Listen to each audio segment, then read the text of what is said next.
talk about. Yes, it will. And if anybody knows this movie better than anybody, it's you.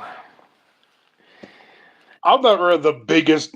I'm somewhat knowledgeable, but I'm not the biggest expert on it. But I have watched several documentaries and stuff over the years.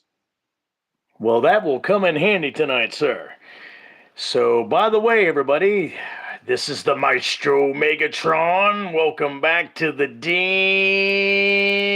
damn channel. And I'm with Anthony Jordan. I'm Anthony Jordan Movies and Reviews. And he is the second time guest. And he's done so good the first time, I decided to bring him back for the next time. So, everybody, you got a problem with that? Come see me. So, what's up, Mr. Anthony? Did you have a good Thanksgiving? Yeah, Good deal. well, great Thanksgiving. Where's the Got the hockey rest. man? It's on my bedroom wall. Oh, okay. I was hoping, I was hoping we get the hockey mask tonight. I should have, if I had thought of it, I would have grabbed it. But I had a long night last night. Oh, I trust me, was I I get. was up all night with an ear infection. Oh, that's not good, man. You feel better today? Yeah, Okay, good deal. Looks like slept we got. about 90% of the day. Oh, I don't blame you. Ear infections suck, dude. We got Kenny525 said, "What's up, motherfuckers? I got a cool chasing mask I made myself. It's badass." You know what, Kenny? I don't believe you. Posted in the Discord. Yeah, post it in the Discord, you some bitch. Speaking of, Nice. That is very nice. See, if there's anybody that I wanted to bring on as a guest on this live stream, you, man. What's up, Giga Chad, man? Good to see you.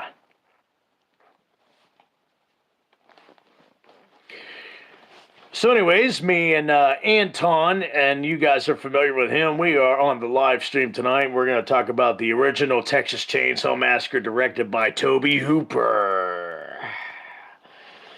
And most of the time, he wasn't even directing. He just basically told these actors that he paid basically nothing uh, to basically go out and sweat in the sun of Texas and die and get killed. And you know the story, Anthony.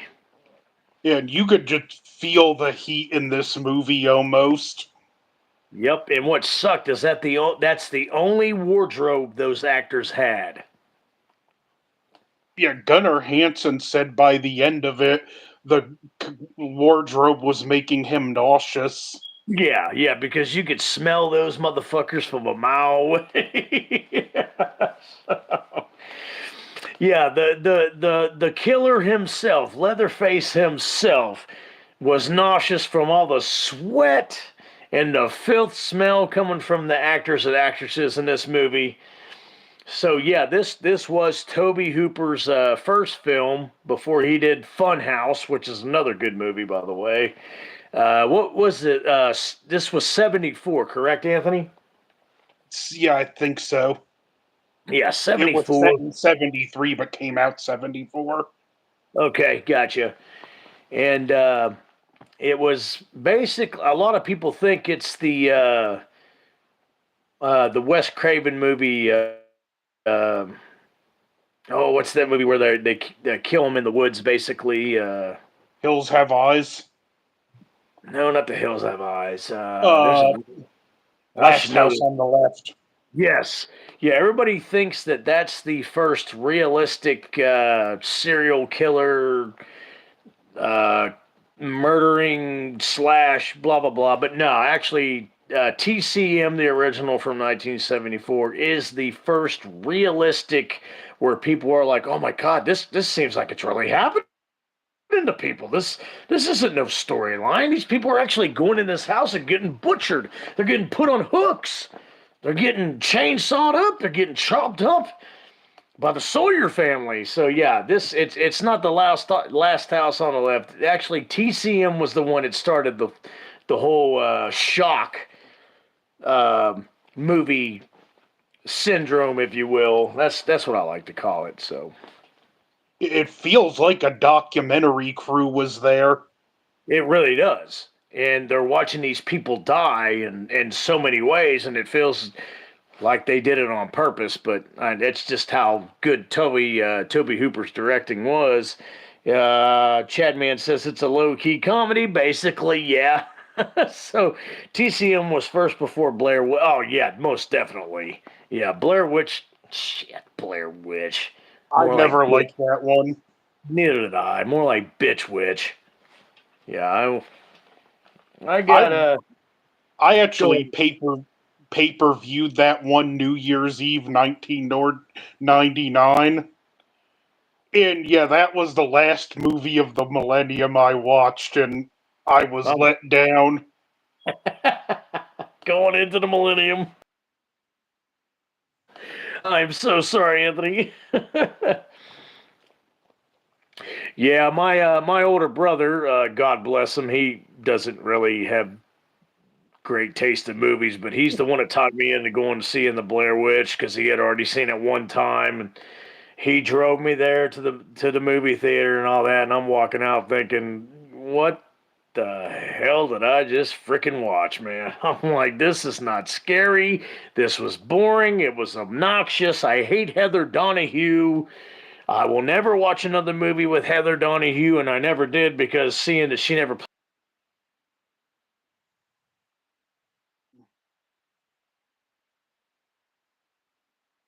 And there's like an nauseating aspect to the found footage. Right, yeah. Yeah, but Texas Chainsaw Massacre, the original, I can watch anytime. So there you go on that one. But Anthony, do you remember how old you were and where you were and where you was when you first saw the first TCM here? It was actually the my first night in North Carolina, and I watched it on VHS.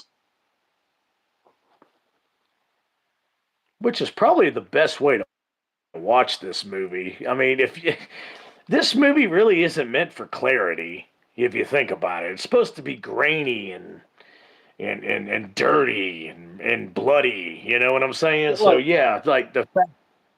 HD Go hurts ahead. the HD, like the stuff Blu-ray 4K, like those resolutions, they almost hurt. No, they don't almost they do hurt the effectiveness of these movies.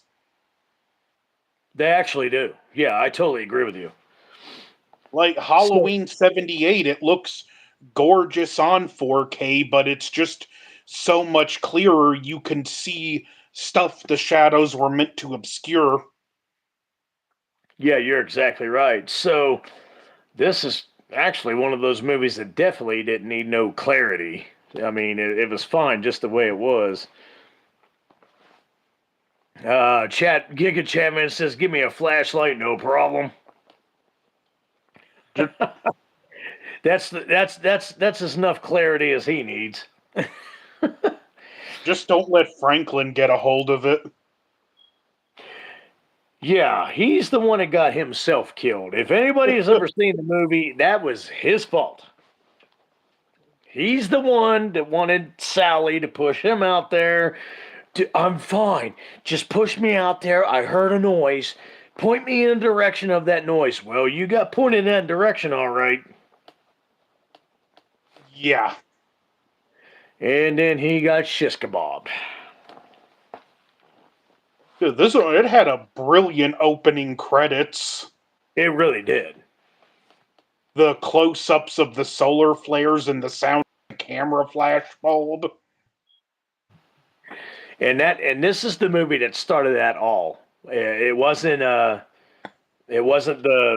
remakes by Michael Bay. It wasn't the Sinister movies with Ethan Hawke. They do the flashbulb sounds. No, the first Texas Chainsaw Massacre of 1974 was the first people that did the flashbulb, scary, eerie, screeching sounds that Anthony's talking about. So Giga Chapman says, "I'm going to shove Franklin out of the vein." Yeah, no shit.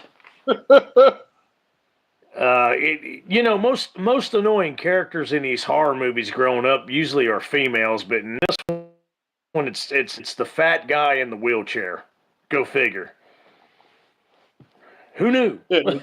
The So, actor said that like he had to keep that Franklin mode on throughout all of filming because he said Franklin was just so unlikable that if he ever turned him off, he wouldn't be able to turn him back on. I believe that. That's funny. I'd never heard that, man, but that makes perfect sense. So tell me, Anton, did you not only did you have turkey, but what else did you have, man? Uh, three cheese corn casserole, rutabaga, stuffing, sweet potato, Man, cranberry sauce, and pumpkin pie. I just ate a little bit ago, but you're making me hungry again. I got the rest of the turkey frozen January. I'm probably going to do a turkey gumbo. Turkey gumbo, good idea. Yeah, I know because we both got a shit ton. I know for a fact. Well, not just both of us, but all of us that celebrated Thanksgiving with turkey. I know we all got a shit ton of turkey left. But I got to do one more turkey for Christmas. I'm actually going to smoke a Cajun turkey for Christmas. Somebody twisted my arm. Somebody talked me into it. So therefore, I'm going to do it. Hmm. At least Exactly. if Yeah. smoking it, it'll be better. Oh no, smoked turkey's the shit. Anything smoked. Yep, pretty much. Yes, and it will involve the Sawyer secret family recipe, Chad, Giga Chad, man. Asylum, what's up? How are you, sir? Good to see you, buddy. Asylum! It's the Asylum Beyond the Dead. People are slow getting on the live stream tonight. Yeah, probably don't help it's flat midweek. Yeah, it is flat midweek, but I've got to do a video every other day because if you notice, some of the other YouTubers are starting to follow suit. We Watch the Movie is doing a video almost every day now, like I do. Dave McCray, not Dave McCray, but got vagina. He's doing a video almost every day. Videos and views on YouTube right now are at an all-time low, and I don't know if it's because of the season. I don't know if it's because of the holidays, but you gotta do a video almost every damn day to keep your channel up.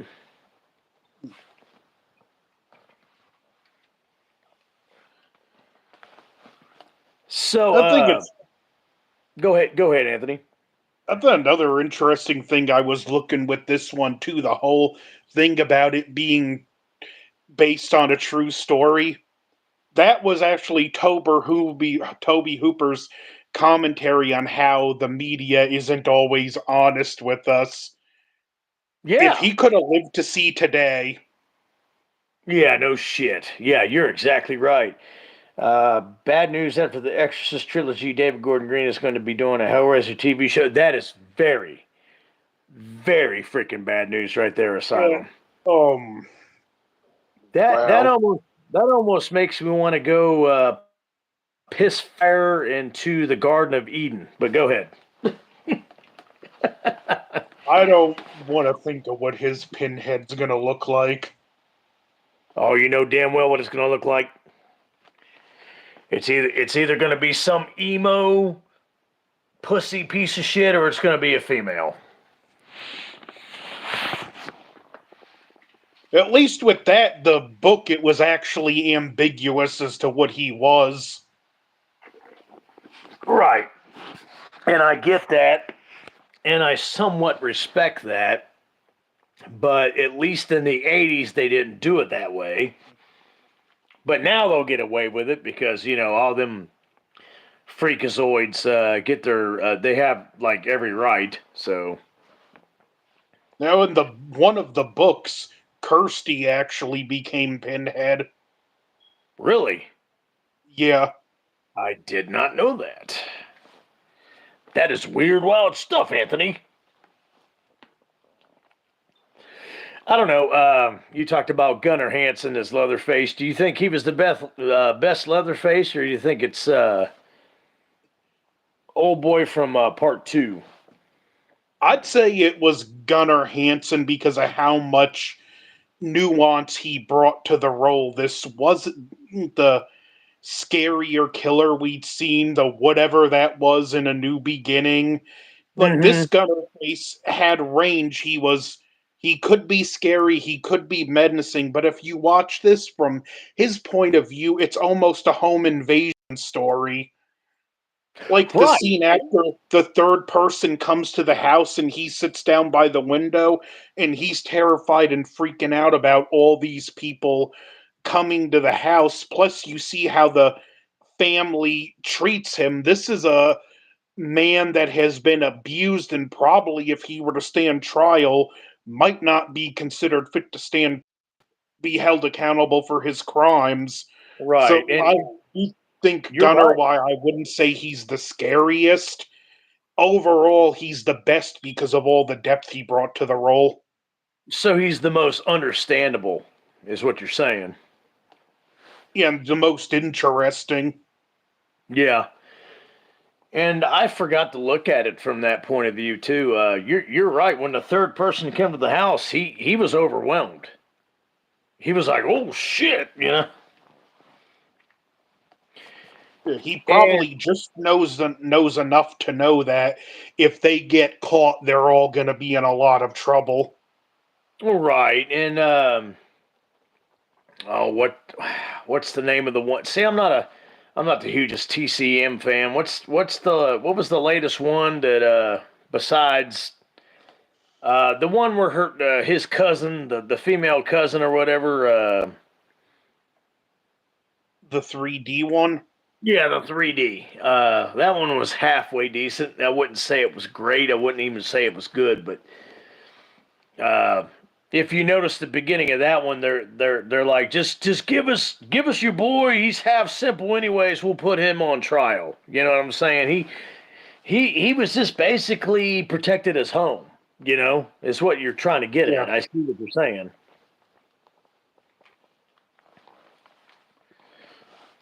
that's this one of the things I think this series is great, interesting for.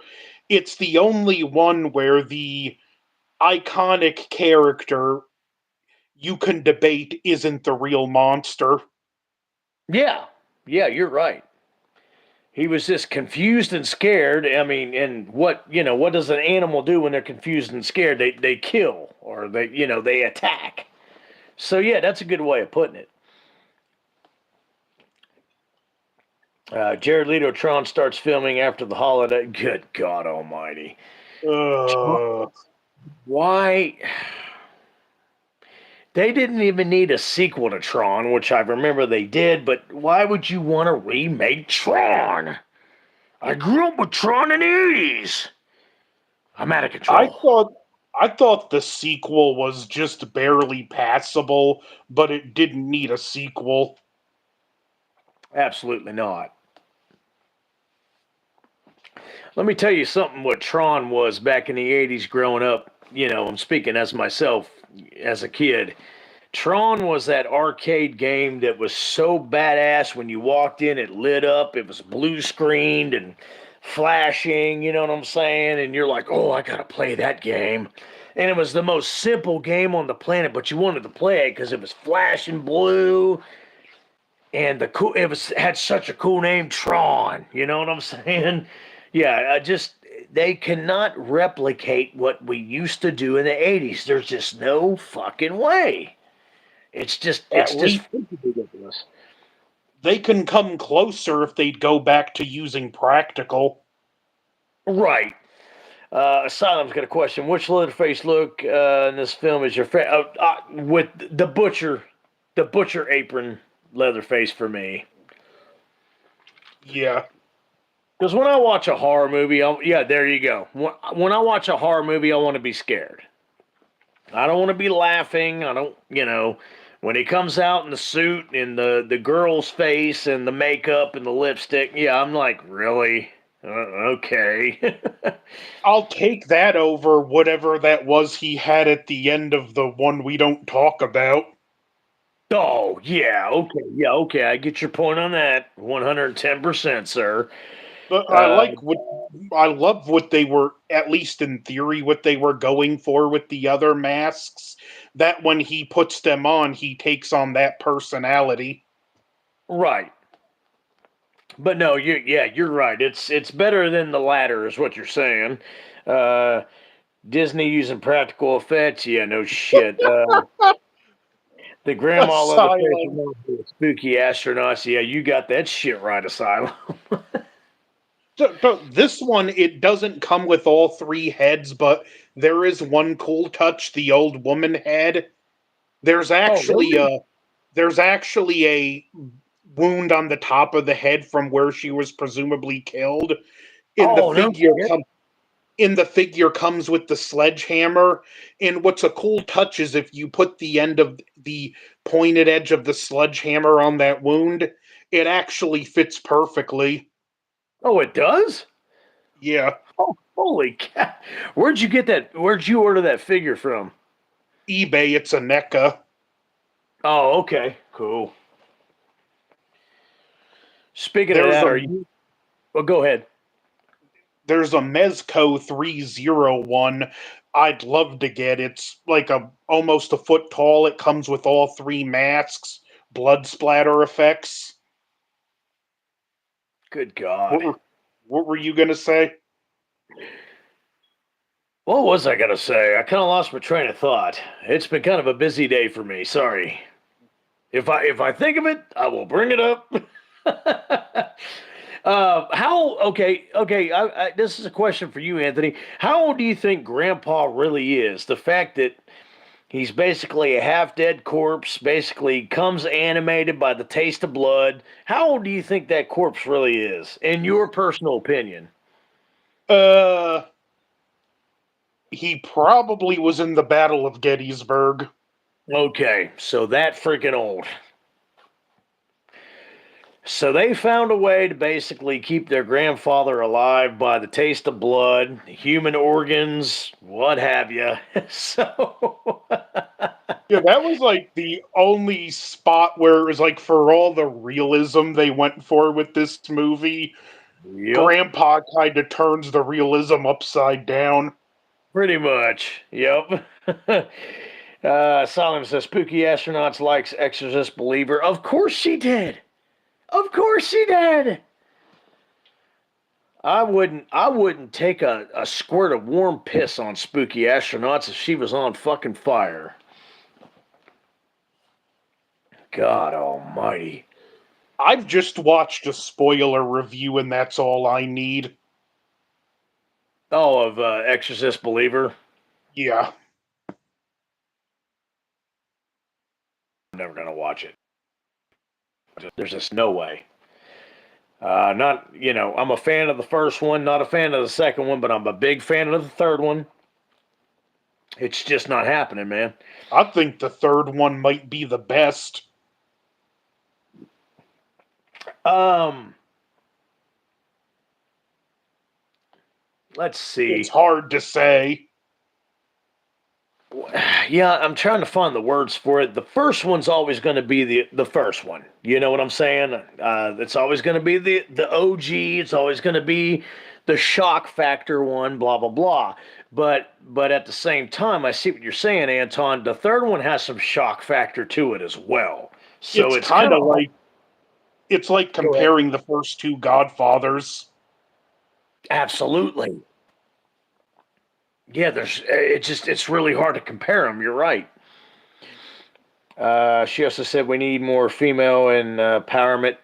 Did she? Is that a fucking exact quote from her? Because oh my god.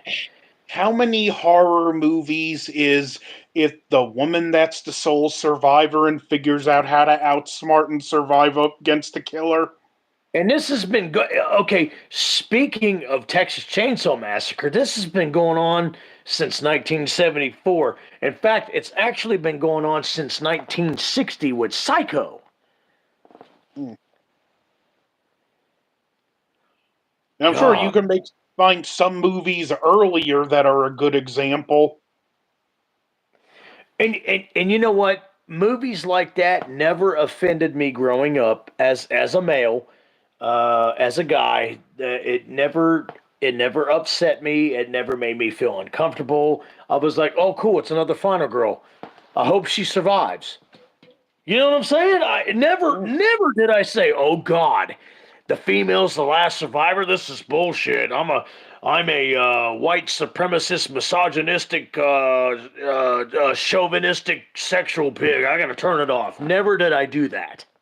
Now with Scream 6, it was obvious which I wanted a legacy character killed up front, but it was obvious the reason it was Dewey is because he was the man. Yes, I thought that was five.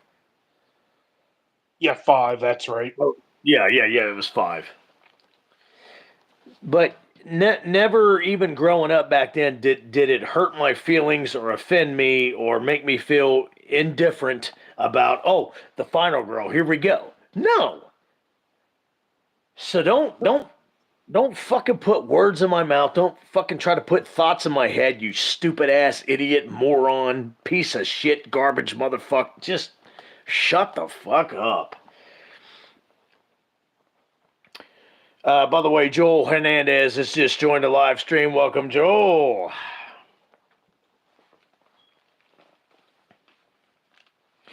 What's funny in this original Texas Chainsaw Massacre from 1974, you only see the chainsaw 2 or 3 times. Yeah, and there's not even a full bucket of fake blood in the movie. Nope. But what it does with suggestion, I feel, is far more powerful. Like when the girl gets hung on the hook and the camera just pans down to the bucket, you don't need to see the blood dripping into the bucket. Nope. It gives you just enough for your imagination to fill in the blanks. And you just assume that's what's going on, and that's basically what's going on. So, yeah, Toby Hooper was a genius with this movie. Let's think. When I first watched it, I watched it one day, I liked it, and I tried to watch it the next day, and I like, what gives? I don't like it this time.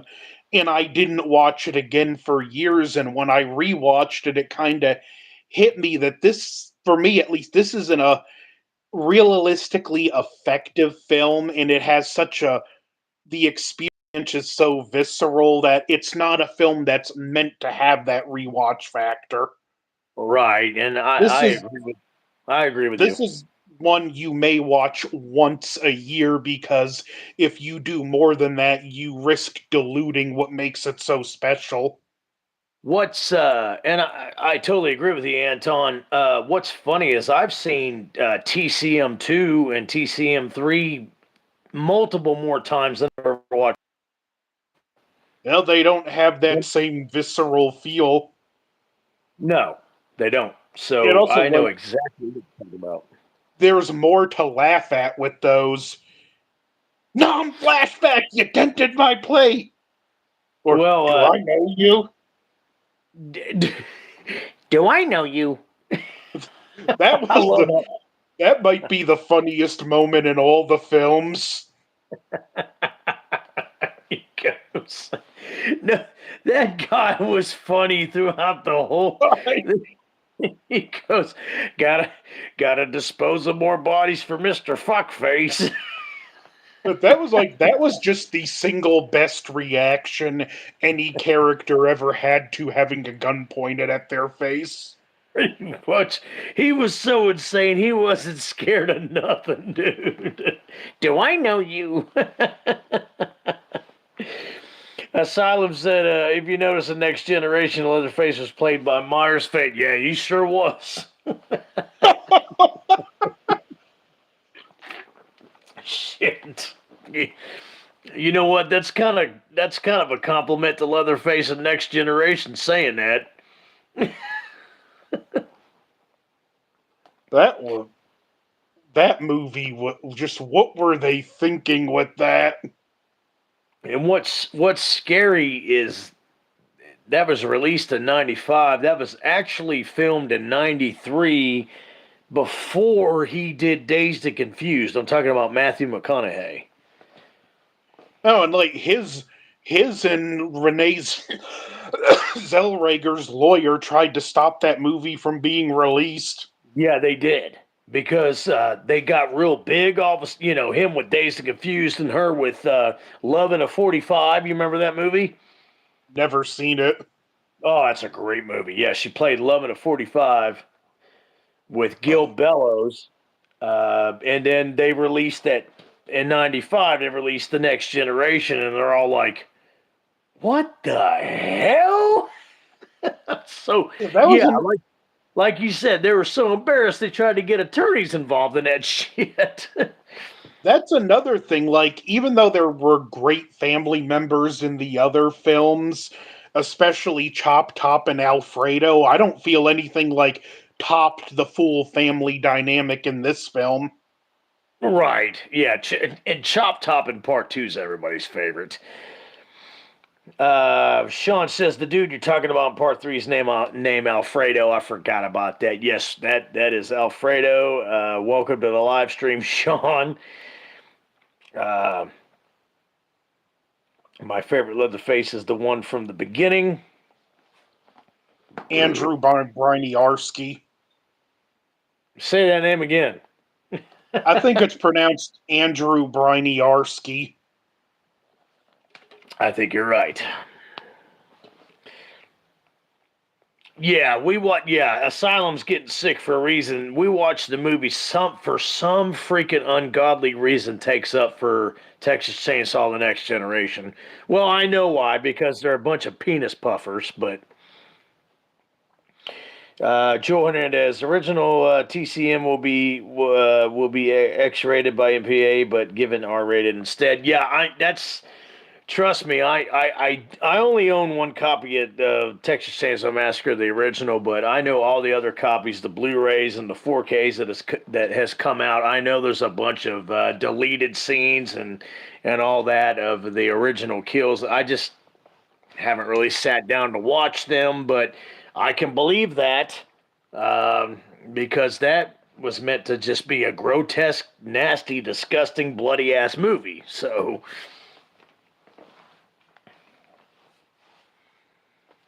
I don't know. I think in the original TCM, Anthony, I think what we got is good enough. So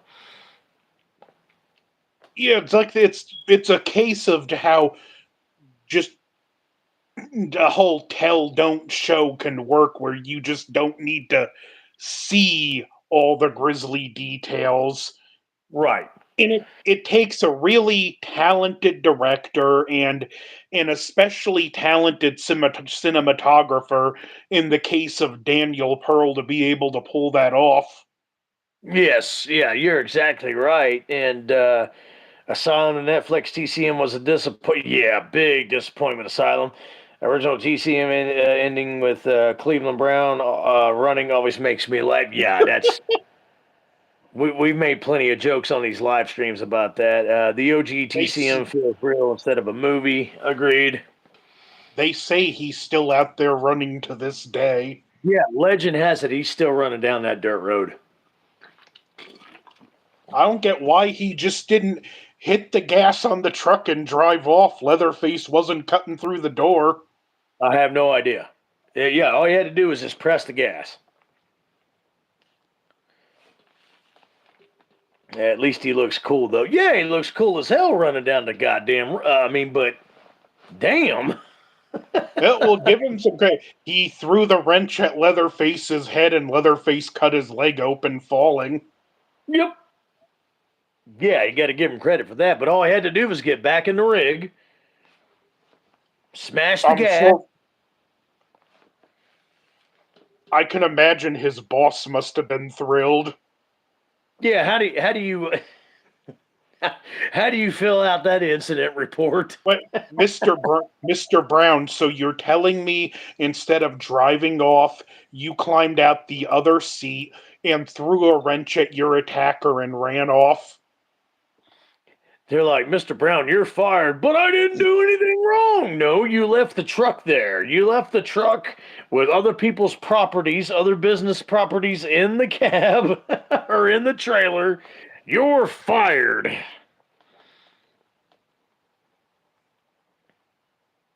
Look, I don't think this is like as much of a comedy as Toby Hooper claims it is, but there are some funny moments in it. I just don't think they really knew better back then. What do you think? Like, what they thought wasn't funny is kind of funny now. I don't know. Wouldn't be funny back then, but that's what I think.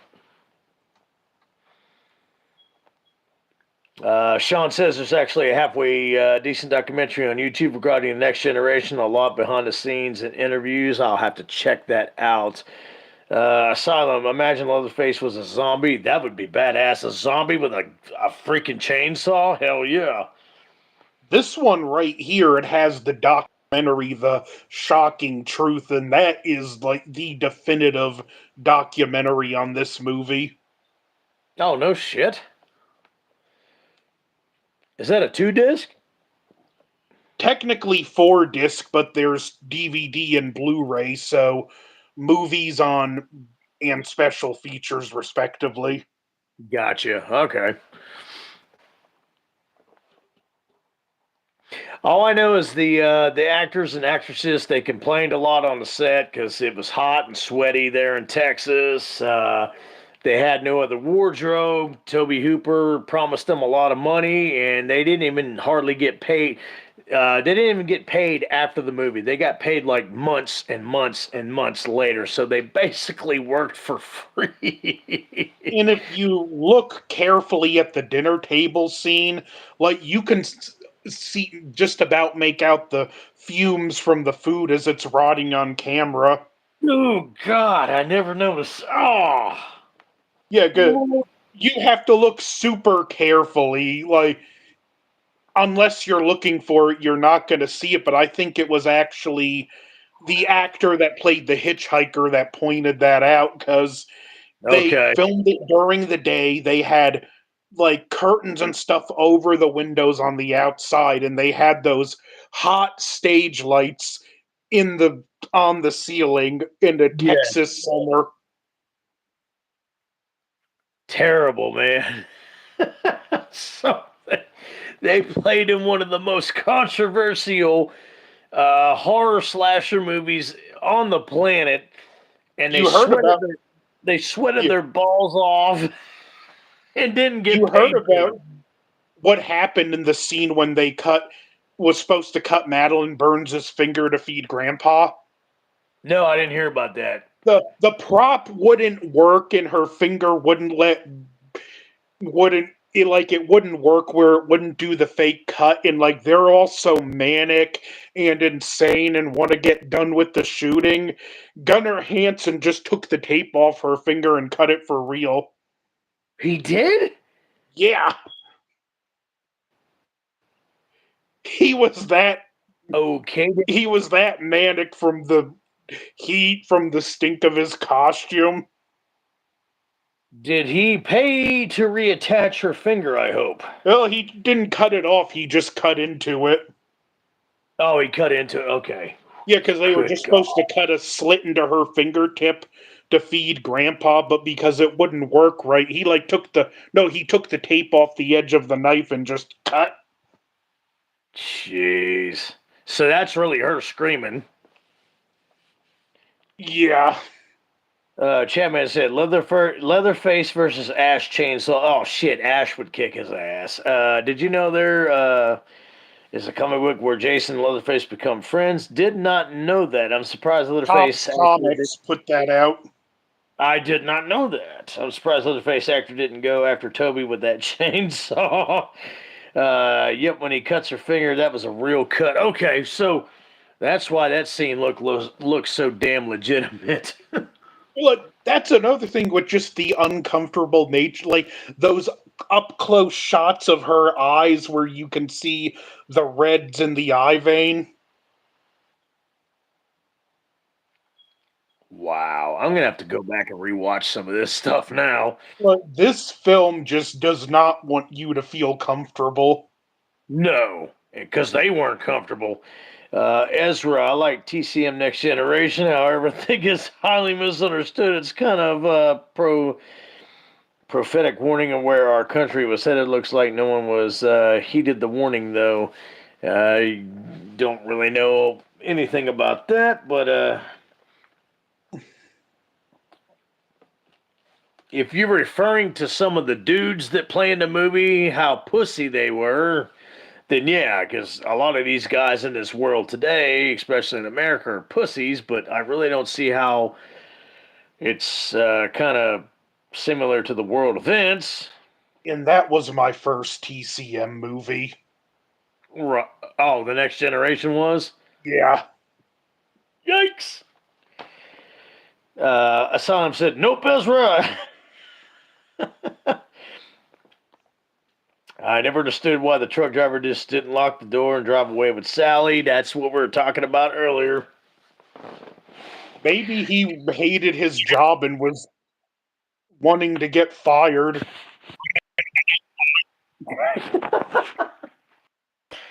If they fire me, I can draw unemployment. Pretty much. I never. That truck driver was not smart. TCM generation barf. Honestly, I'm surprised it didn't become TCM the last generation. That was just one of the weirdest, most. Like, sometimes I wonder, was there some bizarre motivation behind making the movie that bad? I mean, did, like, the director catch the producer sleeping with his wife or something? Because I don't see how you can pull up. Like, you just don't make something like that on accident. Good little meme TCM, the last generation. At least the next one we would get would be the remake, which was pretty solid but just too long. A TCM movie does not need to be almost 2 hours. Let's see how long it is, because I got the other ones here with me.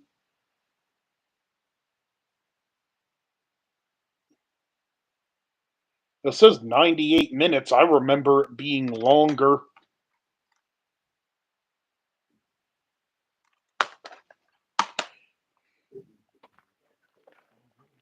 Well, it feels longer. Listen, I do like it, but it needed another draft and some trimming down.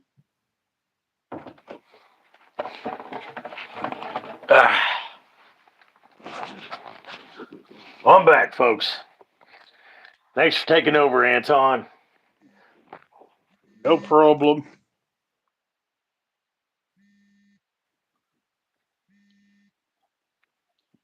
Got some more lemonade. That and I had to go relieve myself. There's that spooky astronaut loves Texas Chainsaw 2022. I can't. Oh my god. He says I it haven't was laid eyes. amazing. She says the leather face mask was scary and creepy. Cool and a great story, given 7 out of 10. Oh, girl. Yeah, she's, she, man, she's This obviously one, one. Yeah, she's obviously one of those dick suckers that's getting their special privileges by Hollywood, and yeah, just whatever. That's not what I'm here for. Ezra, the apathy portrayed as well as people acting dumb as rocks and basically necessitated to the horror, unprofessional. It's all a joke. No one is scared. No one is scary. No, I get your point on that, but that doesn't mean I have to like the movie. That doesn't mean I have to appreciate the movie for that. Let's see. That come out back in 1995. I was a senior in high school. I was 18 years old, and let me tell you something, I still wouldn't be scared if I was in that situation as those fucking people. So whatever. If you enjoy it, great for you, Ezra. Yeah, We all love at yeah, least one universally hated movie. yeah. That's I mean that's great. We're not taking it away from your viewing pleasure, and you don't have to give us solidified internal facts about it. But I I will never watch it again. I will never buy it, and if it's on, I will change the channel. That's just all I'm saying. That's my opinion.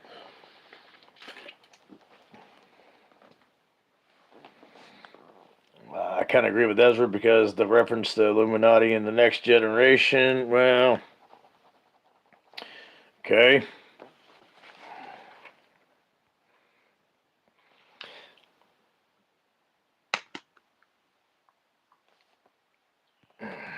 The the third one is no 7 out of 10, but it's more deserving of a 7 out of 10 than the last film.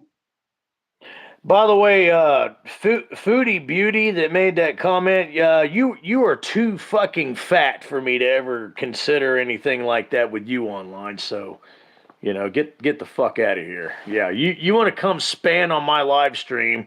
I'm gonna talk some shit. I'm the Maestro Megatron. I've been too nice lately, so I'm gonna start being cruel. Yeah, there you go. Anthony Jordan just timed her out. Anton. Yeah, I'm looking at your user face, and it looks to me like you like tacos more than you like dicks. So shut the fuck up. This you look back at not just this movie, but just in general, the caliber of movie we were treated to in the 70s. Right, exactly. Like the No, 70s might be the single greatest decade for movies. they actually opened. Okay, I see where you're getting. If you admit it, they actually opened the doorway for the '80s. Yeah, I mean, like we got like just to name a few: Death Wish, uh, Dirty Harry, Texas Chainsaw, Halloween, Star Wars, Alien, Dawn of the Dead. Like Yep. just the caliber of movies that came out in the 70s. And Ezra agrees. '70s was great for movies like that. Yes, it was. Asylum removed or two. I got all my moderators doing a great job.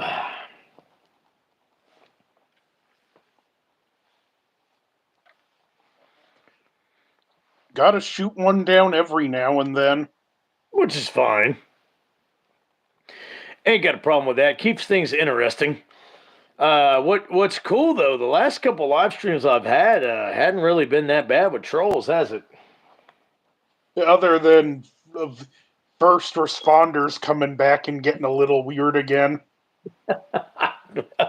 Again, I don't mind, and I wouldn't mind if he stayed on the live stream, but I'm not going to respond to somebody that keeps saying, "Oh, I eat hot dogs," or "Look at this guy, he's jumping up and down on a pogo stick with a cheeseburger." I mean, it's just not funny. It's not funny. And then I, and I could tell they're just kids. I could tell they're just between probably 12 and 14 years old, and that's fine. The other kid the other night, Hawks, who talked about committing suicide. I didn't appreciate that because I've had a couple of friends commit suicide, and I just got out of the hospital a couple months ago. You guys know that I myself faced death. So for somebody to talk about committing suicide, taking their own life, that actually offends me at this point. You know what I'm saying? Yeah, that's like don't that's like, and I'm not. It comedy can be offensive and whatnot, but I do agree there are certain lines that shouldn't be crossed, and that's one of them. That's one of them exactly because It's like we've all had that friend that has either passed away or they have committed suicide. You know what I'm since saying? we mentioned that, that's the reason I hated It Chapter 2 so much because at the end of it, the way they handled Richie's suicide letter and made it out like this noble sacrifice, like he's doing the right thing, I just thought that was kind of in gross taste. I mean, I not Richie, agree. it was which one was it? Stanley, I meant. But Stanley. the way they handled that, it was just gross. Yeah, it was. Because I Shade's was on the live watching. stream. What's up, buddy? Say hello to Shade. He's got a Christmas tree. Because I remembered watching that and thinking, what if someone's watching this who's actually contemplating doing that, and that's the last thing they see in the movie, saying this is a good and noble thing? And you're talking about the recent part Yeah, 2, right? chapter two. Chapter 2. Okay. Um I did not okay, I love the original remake. The first one with the kids. I'm not even talking I'm talking about the what year did 2000 was that 18 or no, 2006, 16 or 17, somewhere around there. right. Yeah, I love that movie. That movie was great. It was a good adaptation of Stephen King's novel. When they got to the adults, with Jessica Chastain and Bill Hader and all them, I couldn't stand it. I did not like that. I did not None like of Chastain. They were all miscast. Yes, they were. And like even like Richie, who was always supposed to be the comedian, his comedy was just four-letter word this, four-letter word that, and Richie's supposed to be an impressionist. Yeah, it was F bomb after it. That's the Richie was played by Bill Hader from SNL, right? And I'm like, no, he was not good for that character. No, he was not. As much as I like Bill Hader, no, it was just freaking horrible, man. The only scene I'll give him in that for being real great is when the CGI spider clown scene when he's yelling and cussing at it and it shows the dead lights and he just goes from full manic to just instantly frozen on a drop. That I'll give him because not just anyone could just change the energy on a dime like that. Joe Hernandez says some trolls say to you too much drink and eat. Well, I'm 170 pounds, and yeah, I might have a couple of drinks, but I mean, whatever. Talk to Polly about too much eating. Yeah, yeah, that's Polly. Shade, Merry Christmas to you as well, buddy. I got the. You can see the decorations of the. You can see the lights in the background. I plan to be outside someday, so you guys can see the full house and the lights and all that. But it's just too damn cold right now. It's weird. Like when I was young, I still like the cold, but I find the older I get, the less I have a tolerance to it. I agree. How old are you, anyways, Anthony? I'm gonna be 38 in May. 38 in May. Okay, yeah. So yeah, you're to that point where just a little bit of cold, you're like, okay, I'm done. But I still like it for some reason. Oh yeah, I can't sleep hot. It's got to be freezing cold. You know, yeah. I'll wrap myself up in blankets, but it's got to be freezing freaking cold, man. Yeah, my bed's right by the heating slash air conditioning vent, and in the winter time, I'll actually pull the top off and put a towel in the vent to keep the hot air from getting into my room. Right. Joel, you hate getting old. I guarantee you, Joel, I'm older than you are. So don't feel bad.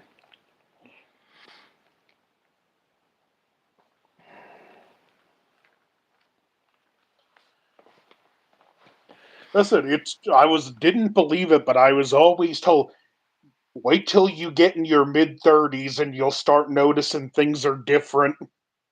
Yeah. And yeah. Hot summers, no way. No, I love hot summer because I got a swimming pool at my house, so it doesn't bother me. So, but yeah, I agree, Shade. Yeah, when it gets to triple digits and you ain't got a swimming pool, yeah, that shit sucks. To talk hot summers, this Texas Chainsaw, that's actually the best way to watch this. Wait for a disgusting hot summer day, I mean, hot enough where your air conditioning is struggling to keep up, and then put this movie in and watch it in that uncomfortable atmosphere, and it increases the effectiveness of the movie. You will definitely appreciate that movie then. Asylum says 80s chicks are hot. You damn right. The 80s had the hottest chicks, man. Shade says I've got zero air conditioning, man. It's a good thing it's cool outside. I don't know how I grew up without AC. Oh, did you grow up in one of those households? I understand. Yeah.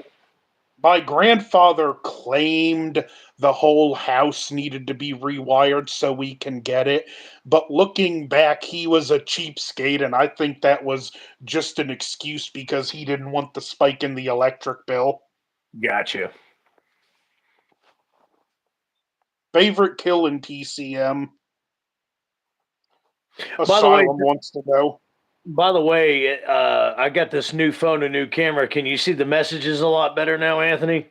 Yeah, Yeah, that old phone I had, new camera, that was a piece of shit.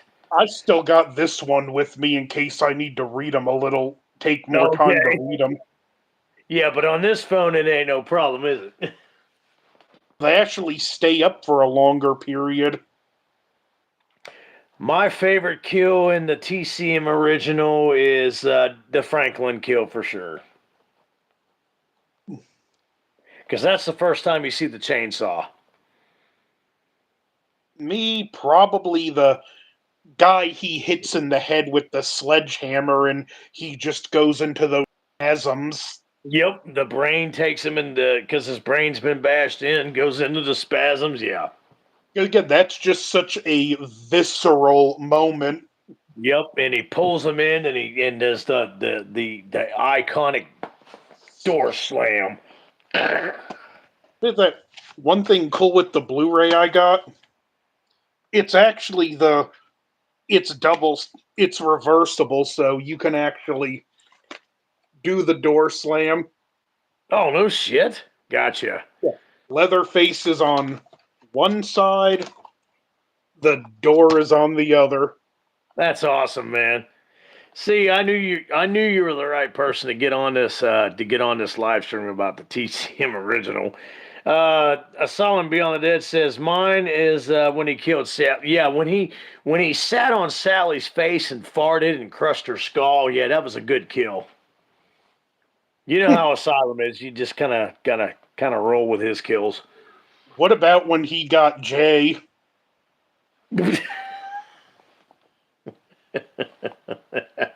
He wasn't a fan of the Dr. Loomis impression.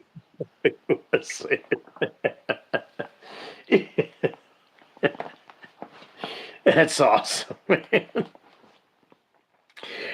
We can play that game too, Asylum.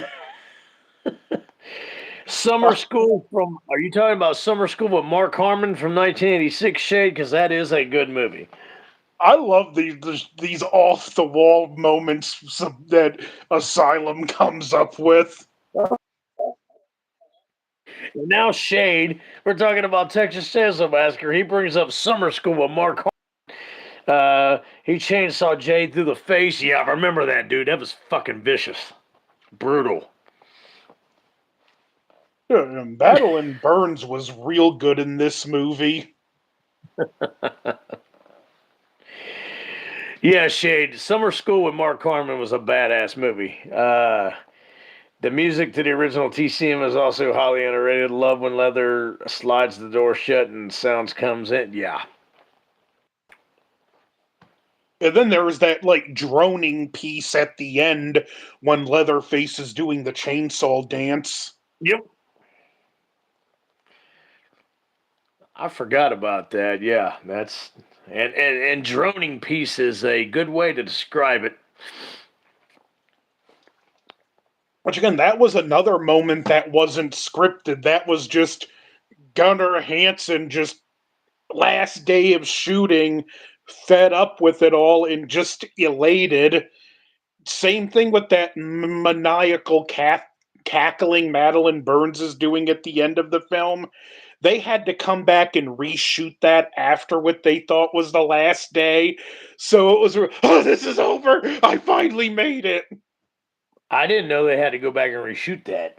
Yet something, I forget what happened, something went wrong with it and they like had to go back and reshoot the last shot, so she had to get back in makeup, get back in those disgusting clothes and do one more shot, and she that maniacalness was just her relief she had finally finished a shoot. So that laughter was not in the script. So that was no acting. Disgusting, man.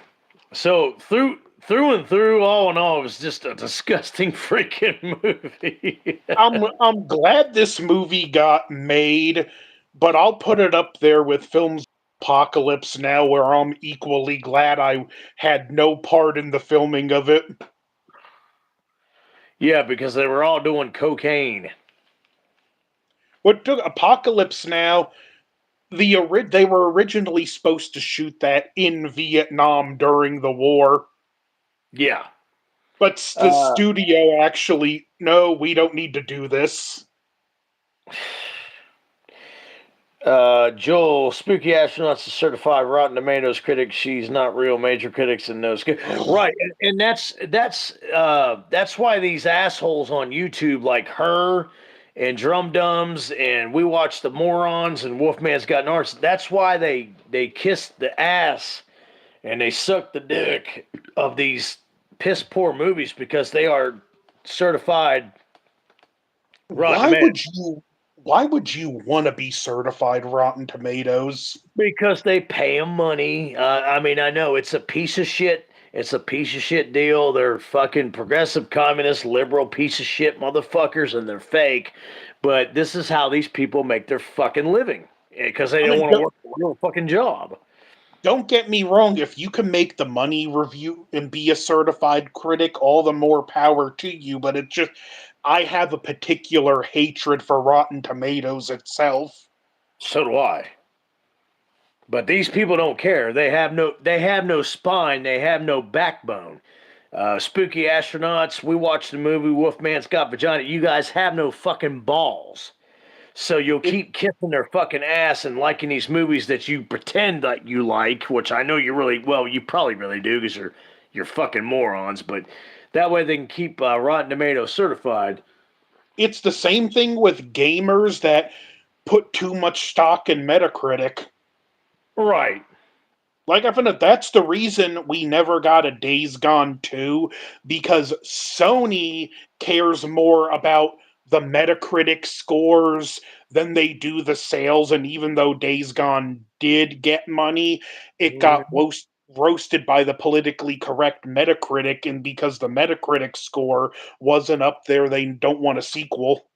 Right. Asylum said if you look closely, he's actually carving up David Gordon Green's body on the table. I have to go back and rewatch that, Asylum. Sean says, remember they watched TCM in the movie Summer School? Yes, they did. That's why Shade's bringing it up. Pimps for Hire. Go to the next channel on that one. Have you heard of Zach Cherry? Yes, I've heard of Zach. Asylum. Dead Meat quit his job because of this Hollywood obsession. Yes, he did. Dead Meat's called Why? it I mean, quits. no, he's still got his channel, but he quit his regular job because he's got 6 million subscribers. Do you think he has to work a real job?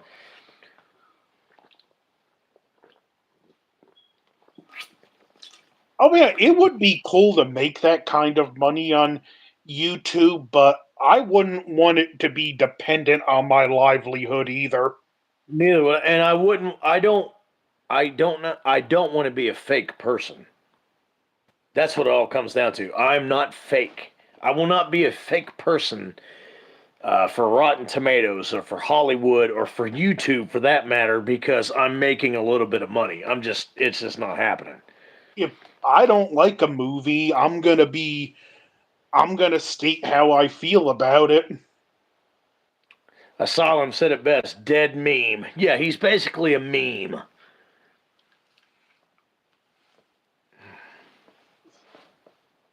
It's funny how just around the same time, all of the big ones just like all collectively went downhill.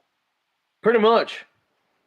And Like and it, I used to really like Drum Dums, but once he became Rotten Tomatoes certified, he yep. wasn't the same anymore.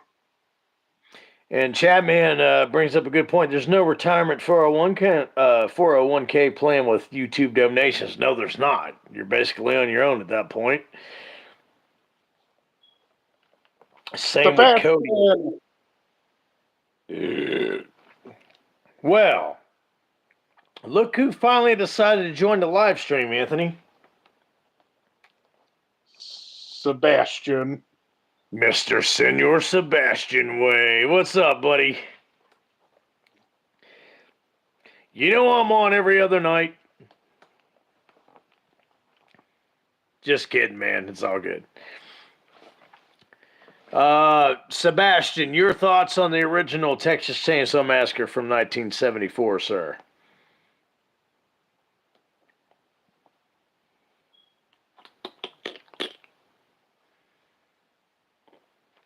After he does the citations. By the way, Anthony, nice beard coming along really good there, sir. Yeah, thanks. You're welcome. Used to seeing you nice and bald and clean, but no, I'm digging the beard. It's the holiday beard, isn't it? I think I'm before I go back to trimming it in the spring. Like I'm gonna let the hair get kind of like shaggy. Okay, gotcha.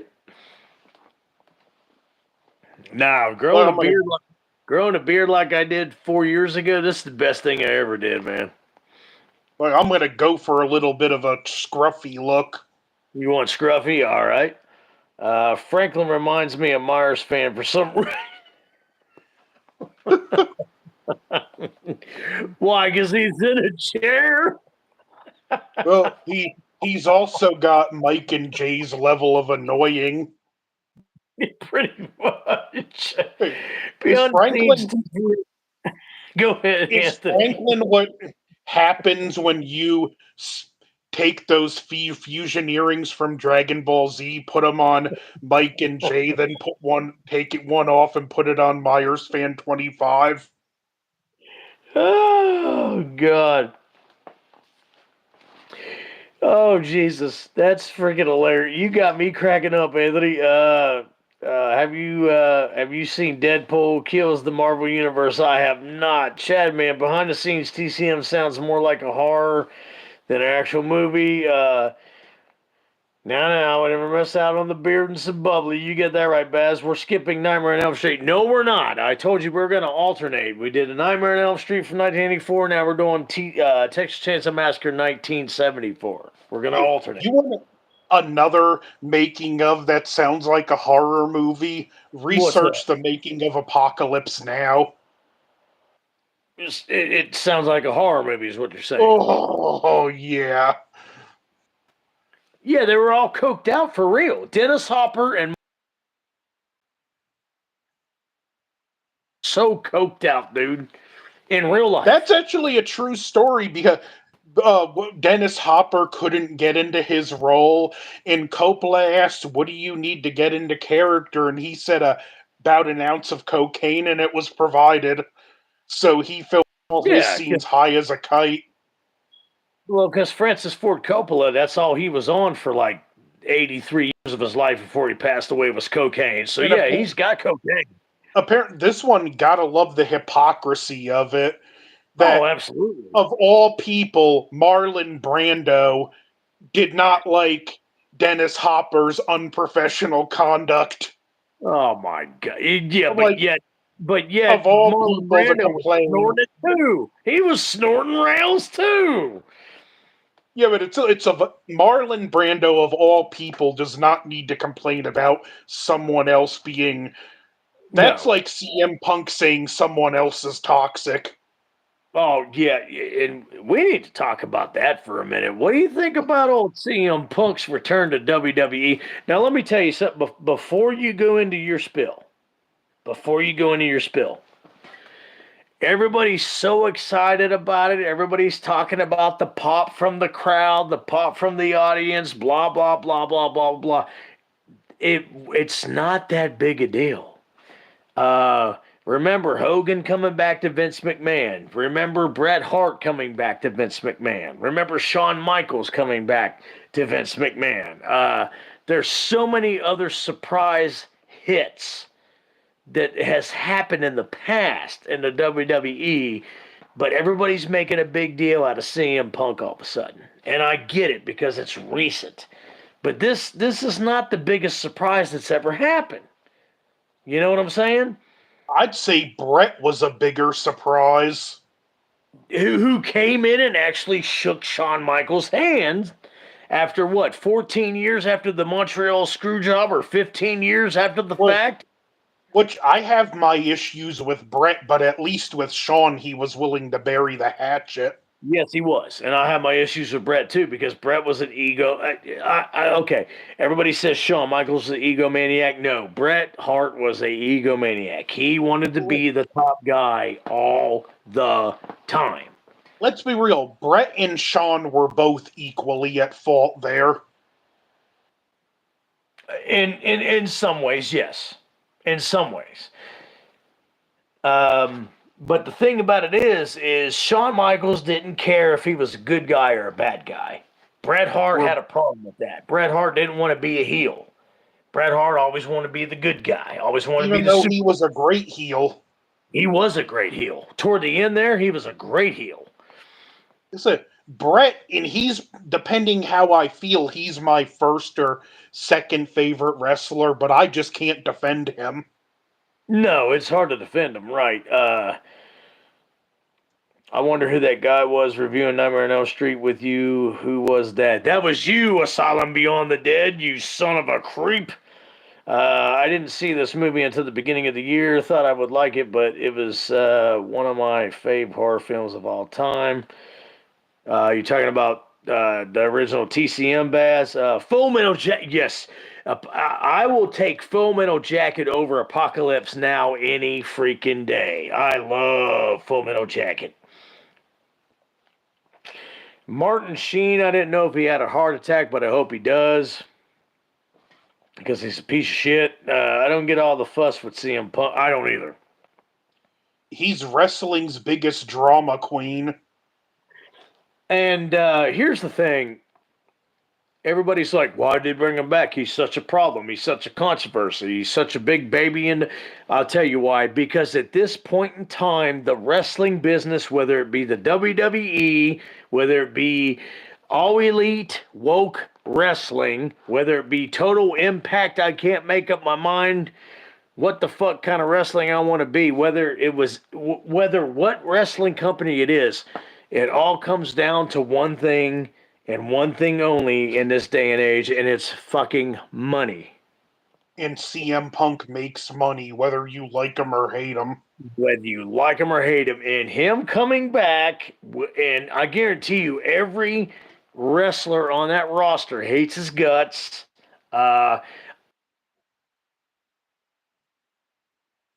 Thing, it's too obvious. I think it's a work. Okay, I think it's a work, but I guarantee you there's some other wrestlers that really hate him in real life, but they don't care because it's going to draw freaking money.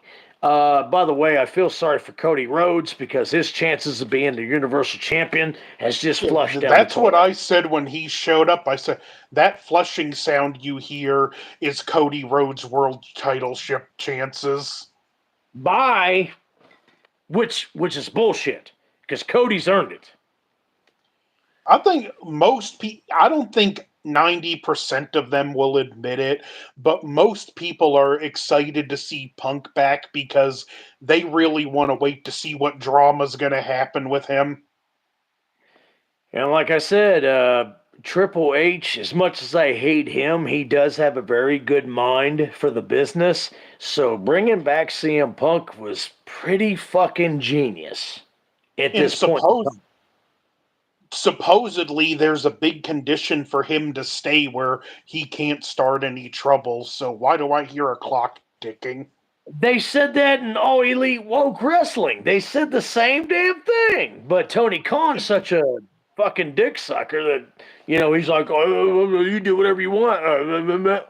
Yeah, Tony Khan gave him his own show where he can ban whoever he wants, even Christopher Daniels, who was like the head of talent relations. Yes.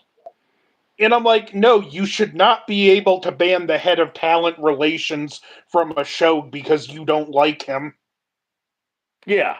So, but like I said, why wouldn't Triple H bring him back? Why wouldn't Vince McMahon bring him back? Because it's gonna draw money. Uh, the wrestling the wrestling business is so freaking dead in the water right now. They're grasping at straws to do anything to bring viewers, to bring views, and to bring business and money back. So why not bring CM Punk back to WWE, whether you like him or not? Well, look at that first backstage fight at AEW where he said at the post match, if you got a problem with me, come see me backstage. And then he Yeah, gets upset when people come see him backstage. yeah. He was like, "What are you doing?" Blah, blah, blah, blah. Now, I will admit, I do find the irony hilarious that Kenny Omega tried to get the dog out of the way so it wouldn't get hurt, and he gets bit by CM Punk's trainer. Because Kenny Omega's a stupid ass pussy. Yeah, I but can't. just the fact that I let hate me Kenny make, Omega. I'm gonna get this dog safely out of the way, and then I get bit by a man. Dude, yeah, right. But Kenny Omega is the biggest freaking joke I'm saying this on my live stream right now. If you want to talk some wrestling, I'll talk some wrestling. Kenny Omega is the biggest fucking joke in the wrestling business, and so many people love him. I have no fucking idea why, but I mean, yeah, he can go for 45 minutes to an hour in the ring, but it's like he's a ballet dancer. I mean, give me a freaking break, dude. He sucks. He has no mic skills. He has no fucking power moves. He's just fucking horrible, man. I can't And stand Kenny Omega. oh, it gets me is how many people put him over AJ Styles. Right, and AJ Styles. Okay, that's another person right there. I was when Impact Wrestling, it wasn't even Impact Wrestling back then. It was the TNA. NWA. Yeah, TNA. I used to get it on pay per view back in the early 2000s because I was so upset WCW got bought out back then. When I saw AJ Styles, and I've been a wrestling fan since I was 4 years old, back in the Vince McMahon days, the actual NWA days. You know what I'm talking about? The WCCW days. I'm going back a ways. When I saw AJ Styles, I was like, yeah, this kid's going to be a fucking showstopper. Uh, that kid, that guy, he's not a kid anymore. That guy is way better than Kenny Omega ever thought about being because Kenny Omega's painting his toenails. But he still doesn't get the recognition that Kenny Omega did. I don't freaking get it, man. Styles is one of those guys that can make anyone look good in the ring. Right, like Ric Flair. Like Ric Flair was a horrible wrestler, but he had the ability to take bumps and make the other person look like gold. Same thing with Jerry Lawler. And Lawler. Well, okay. In the early days, Jerry Lawler was a hell of a brawler. Jerry Lawler made you bleed. Jerry Lawler But was a tough guy. he was better at the psychology. Yes, he was.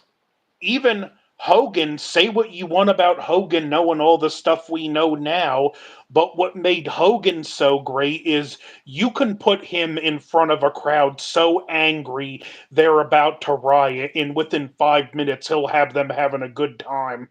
And that's why I don't call Hulk Hogan the best wrestler in the business. I call him one of the best entertainers in the business. Does that make sense?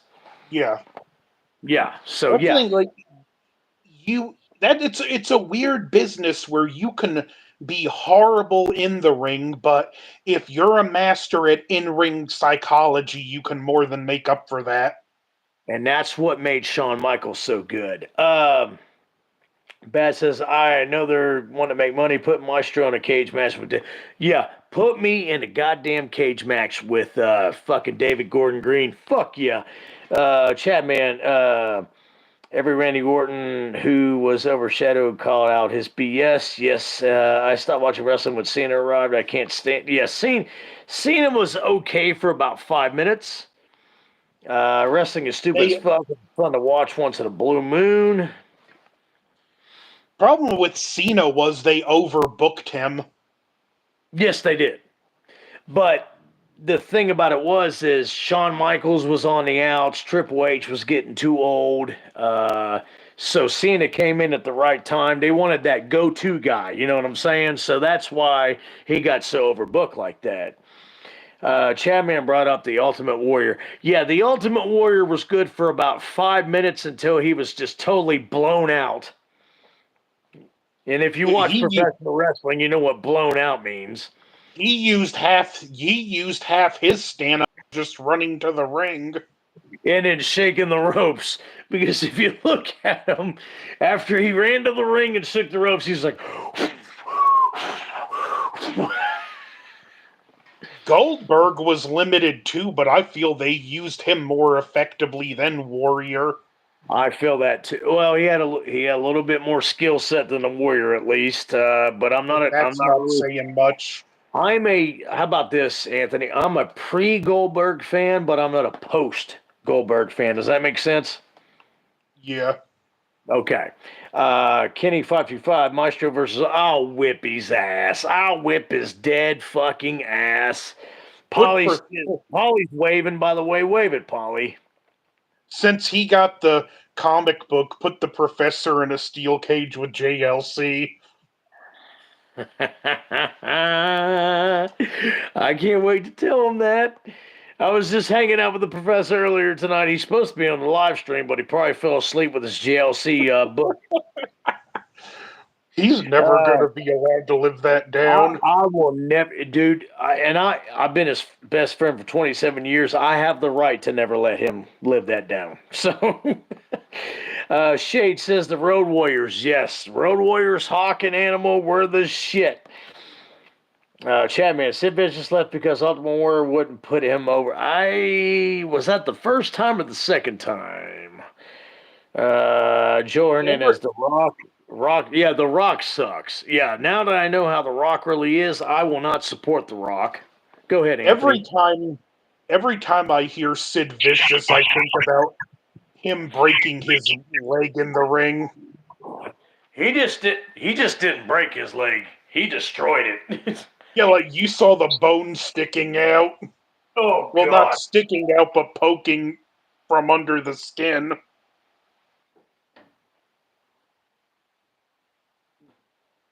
see. How's it going, Paulie? Sid Vicious. Yeah, I'm the same. I used to like The Rock till I learned how he really was.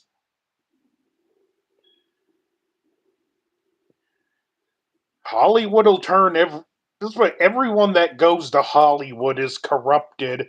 Like John Cena groveling to the CCP because he called Taiwan a country, which it in fact is, and he did it in Mandarin to boot. I'd never make it in the industry. If that was me, I'd say, I do not apologize. I spoke the truth, and I don't care what your government recognizes.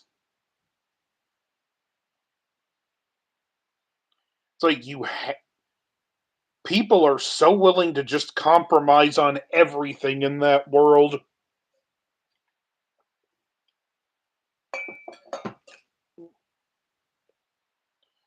Let's see, who else had something to say? Uh, how's your day been going, Polly? Yeah, wrestling, the just how much it the death of wrestling really was the fall of WCW. The Rock is overrated. He's in almost every. movie. If you want a generic cast, yeah, that's true. In my opinion, Whopper at I left on my count. I'm on the live stream, Polly. I think you ate that Whopper and forgot about it. He's saying he left a Whopper on his counter and it's gone. Yeah, I don't think that was Anthony. I We were think that was talking. you. We were talking wrestling injuries. I have a friend that used to wrestle at the local Burke County Pro Wrestling promotion. Right.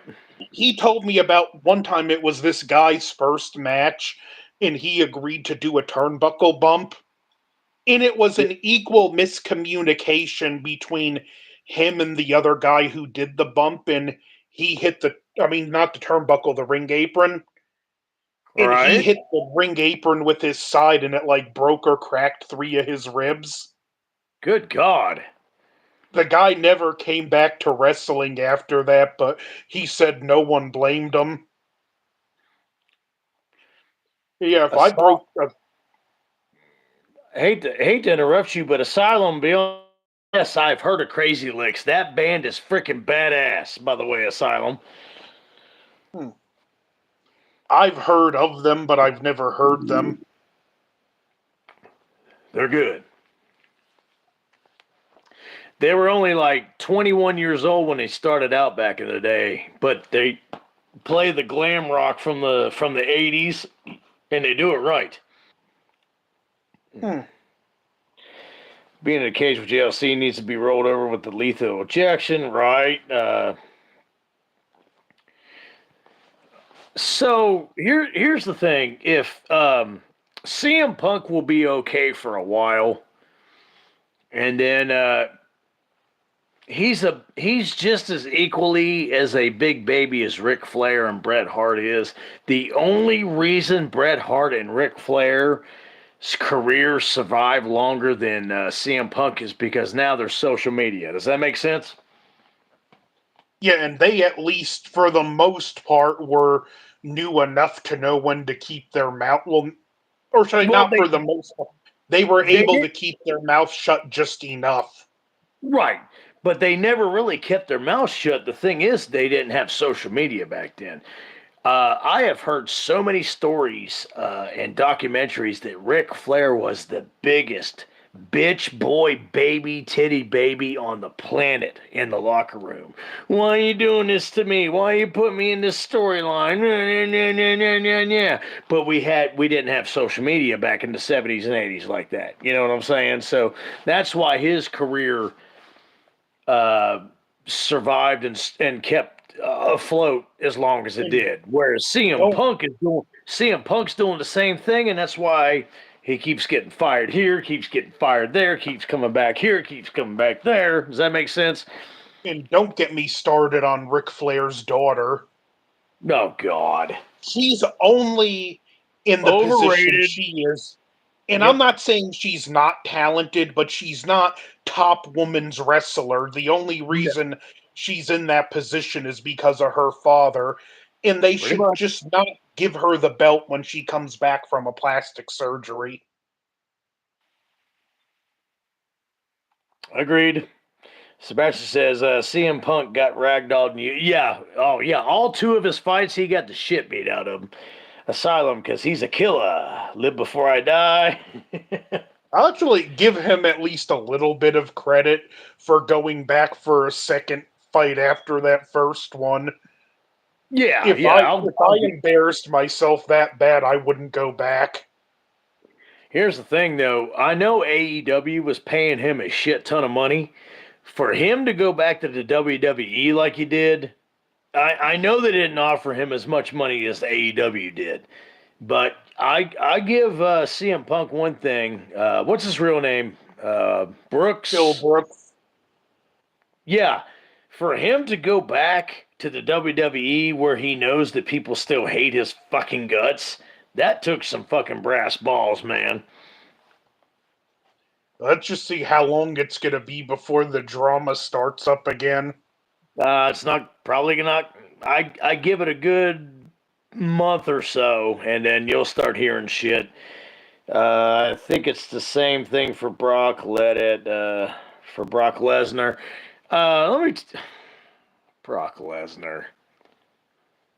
I know everybody loves him. I don't know what your opinions, Anthony, on Brock Lesnar in the WWE. I used to be more into him back in the day, but it's like, no, if you just care to show up here and there, just don't come back. I think I don't think he's as tough as everybody thinks he is. I don't get it. Yes, he's big. I get it. Yes, he's enormous. Yes, he rages in the ring. I get it, but no, come He on, man. also ain't a spring chicken no more. No, he's not. Lesnar the Viking. Yes, Polly. Yeah, that's what he. God. Um, I'll tell you. Let me tell you who the best in the business is right now, and he's been in the business for 20 some odd years. He used to be in Impact Wrestling, and he was in WWE first before he went in Impact. Is L.A. Knight, Eli Drake, dude? That guy's got it. He has figured it out. He's got it, and it's taken him a long time. Back in his TNA days, back in 2014, 2015, when I was watching TNA on my phone, because the only way to watch TNA is on your fucking phone.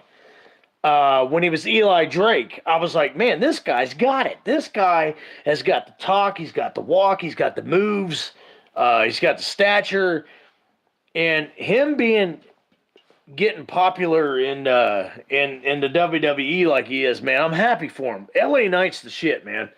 Well, look at back in the day, like how they made guys like Al Snow and Steven Richards to be a joke, but when you actually look into them, they're actually tremendously talented. Yes, they are. And But you must be saying that because you watch their YouTube channels. Steven Richards has a badass YouTube channel. I've actually just found out about that one earlier today. Yeah, he's got a great YouTube channel. Yeah, let me talk to you.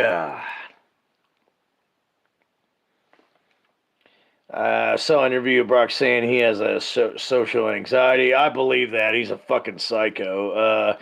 Why they always wear Speedos when they get no package they show? That's a question you ask yourself, Kenny. That wasn't me. That was my neighbor. Baz, he's just putting an act for WWE like usual. Yeah, I like. If I was to watch the WWE, it'd be for LA Knight, Cody Rhodes, and now for CM Punk. But I don't watch it. I just I'm not into wrestling. Um, you guys have always agreed with me on these live streams. The wrestling business died when WWE bought out WCW. Look at remember shortly after that during Triple H's reign of terror and how hard Triple H. Anyways, I like I just sat down and like did the math once in like 2 hour episode. You take 20 minutes off for commercial, 15-minute Triple H promo, probably a 10-minute match, backstage segments, the his opponent cutting yep. a promo on him, and I like figured it out, and it's like how much of the show actually had to revolve around him was astronomical. Pretty much. Chapman says, "Did you see the new LA Knight Macho Man tribute Slim Jim commercial?" I did not. I need to check that out. Fans now are mostly 12 years old kids. I don't see that many adults into it, right? Yes, the TCM review is probably officially done. We're talking professional wrestling now. 10 out of 10 movie.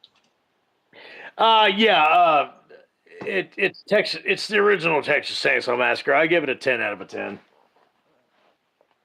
No matter how many times I've seen it, maybe twice in my life, but I give it a 10 out of a 10. You know, the Macho Man, the Jay Lethal's Macho Man gimmick was great. Let me tell you something. Jay Lethal is another underrated talent. And Macho Man actually approved of him doing that. Yes, he did. And like, you're not just gonna get Macho Man's approval without earning it. Asylum gives TCM 10 out of 10 as well. Have you seen Misery? Yes, I've seen Misery. Okay, well, give it 10 out of 10, just as good as Halloween 1970. It's a classic. Yes, that's exactly why I'm giving it 10 out of 10, because it's one of those legendary, iconic horror movies like Halloween. Yes, the hobbling scene in Misery is a badass scene.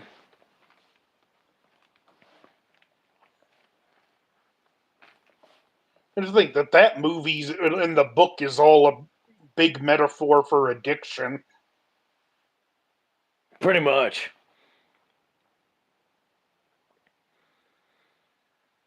Even how much The Shining was real. If you read that, how much that was about addiction. It's I about feel addiction. even back then that book was King wrote for him, rooting for himself to go sober. Yeah. Yeah, because he was the character Jack Sorens was alcoholic. Stephen King was so coked up he doesn't even remember writing Christine. Oh, he doesn't? Wonder if him and Carpenter had the same dealer. Probably. Baz says, I don't know why, but out of the closet, the most rewatchable is his pacing, is the batshit craziness and entertaining. I agreed. Joel, I give it a 10 out of 10. Greatest horror, classic horror film of all time. Gotcha. And Myers fan, I mean, freaking Falling is funny. Would you let her hobble your feet? You damn right. No, I Now would every not time let. I'm gonna I would not let. I would not let Kathy Bates hobble my fucking feet. No. Now, some other girls I let hobble my fucking feet, but that scene was painful to look at. very much so.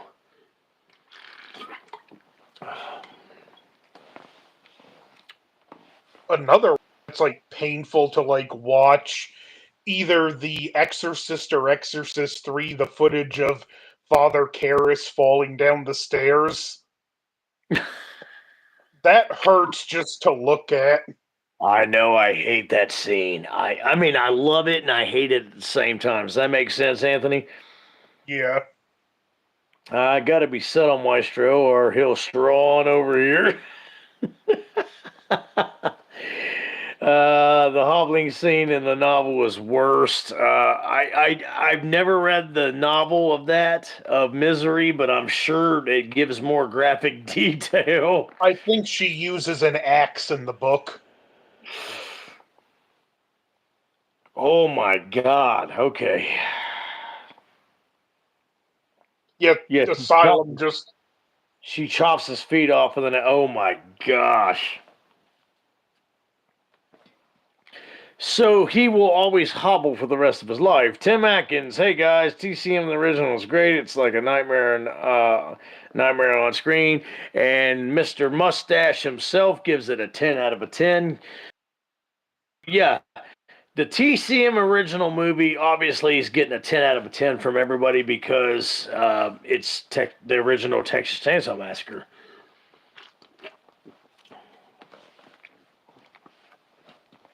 just I would.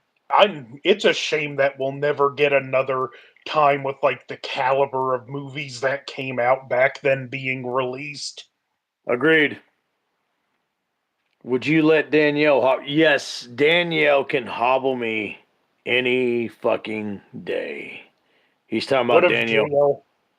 What if JLC tried? I would grab her by her throat and rip her insides out with the 3 fingertips. Yeah. Yeah, it's not wise to ask me questions like that because I'll be truthful. This is why I'm not popular on YouTube. Especially with the JLC stuff, because she's put on such a pedestal. I don't know fucking why.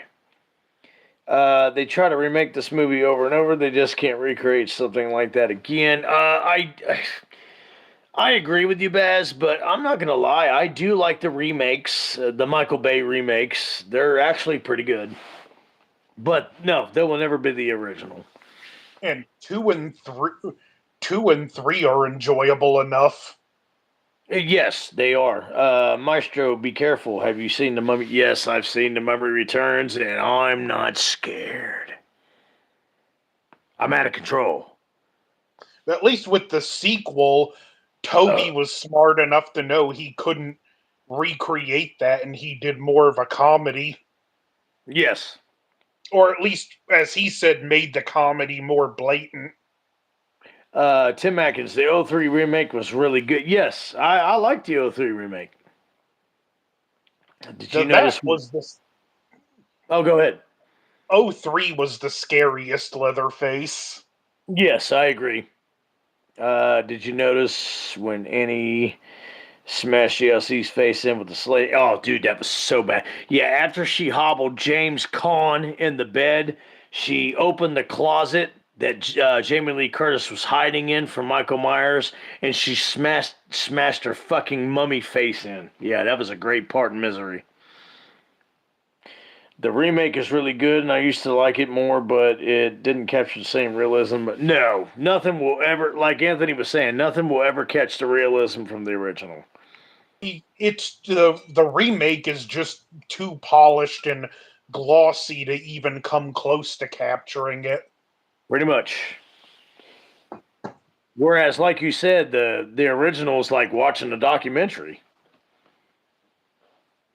And what's and granted, you got to take some things into account, like cameras and stuff being reused, and Mm-hmm. not that the cinematography was bad, but it is kind of like when you realize Daniel Pearl did both movies.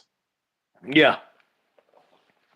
Then he did the 2009 Friday the 13th. Oh shit! Did he really? Yeah, that was actually, believe it or not, that even though it's hard to realize it, the remake was Daniel Pearl's cinematography.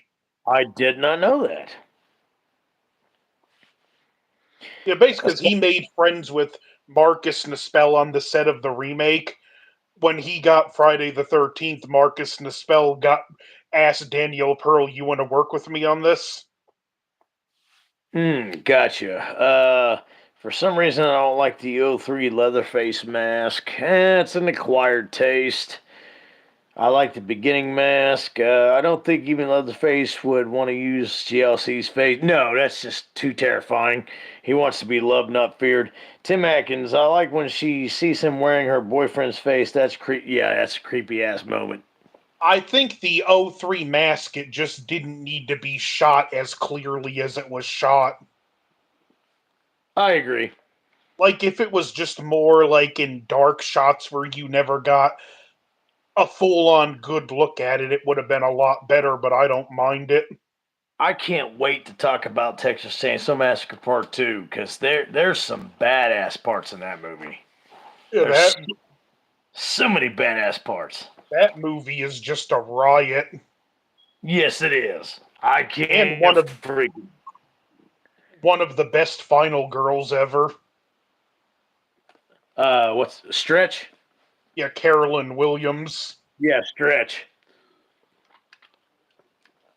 She was actually smart. That's what I loved about her. And the Spooky Astronaut says there needs to be more female empowerment. Yeah. Now, as a kid, did I have a problem with Stretch being the final girl in that? No. You idiot. God almighty. And she was just a likable character. Like, look at the scenes at the radio station. She just came across as someone that would just be cool to hang out with. Pretty much. I gotta do one scene from part 2. Hang up, hang up, hang up, hang up. Sorry, I had to do it. You wrecked my Sonny Bono wig! Yeah, poor, Part 2. Okay, you and Asylum need to Rochambeau, who's going to do Leatherface Part 2 with me, man. You guys have to roast. I did this one. Asylum can take it. Okay. Well, the next one I'm going to do is Nightmare on Elm Street Part 2. Remember, I'm rotating a little bit. If he does 2, I can do 3. Okay. Asylum, do you want to do Nightmare on Elm Street 2, or do you want to do Texas Chainsaw Massacre 2?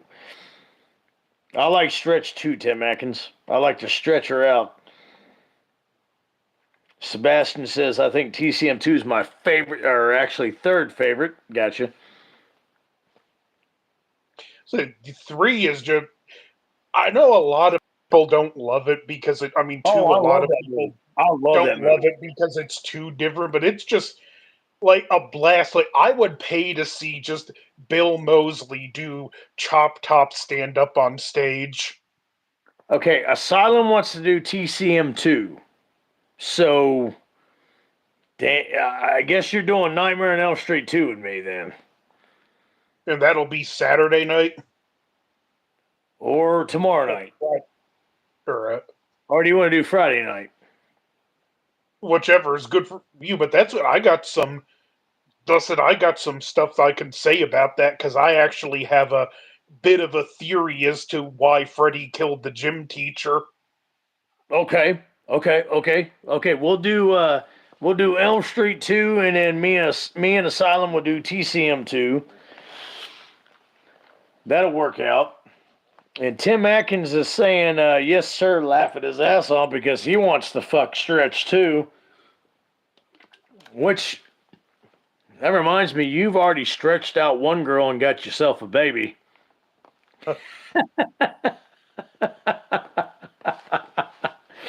Anthony just fucking shakes his head. I love it.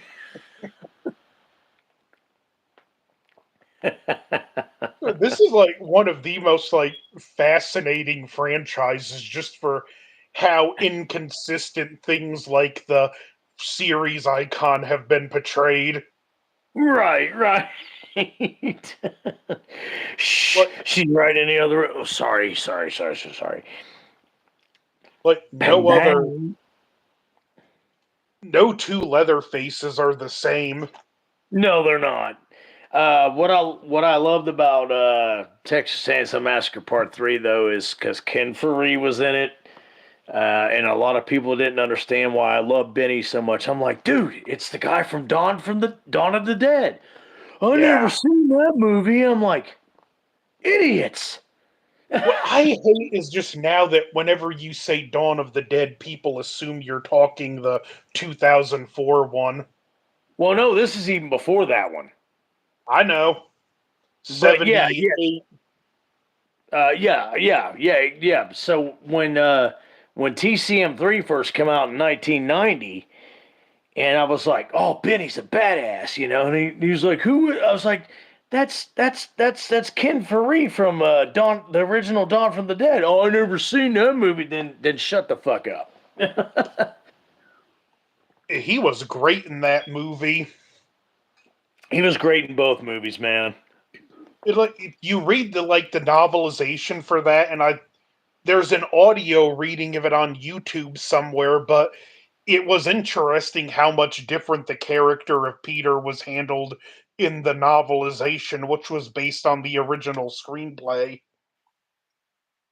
Because he's a lot more Gotcha. antagonistic with Flyboy.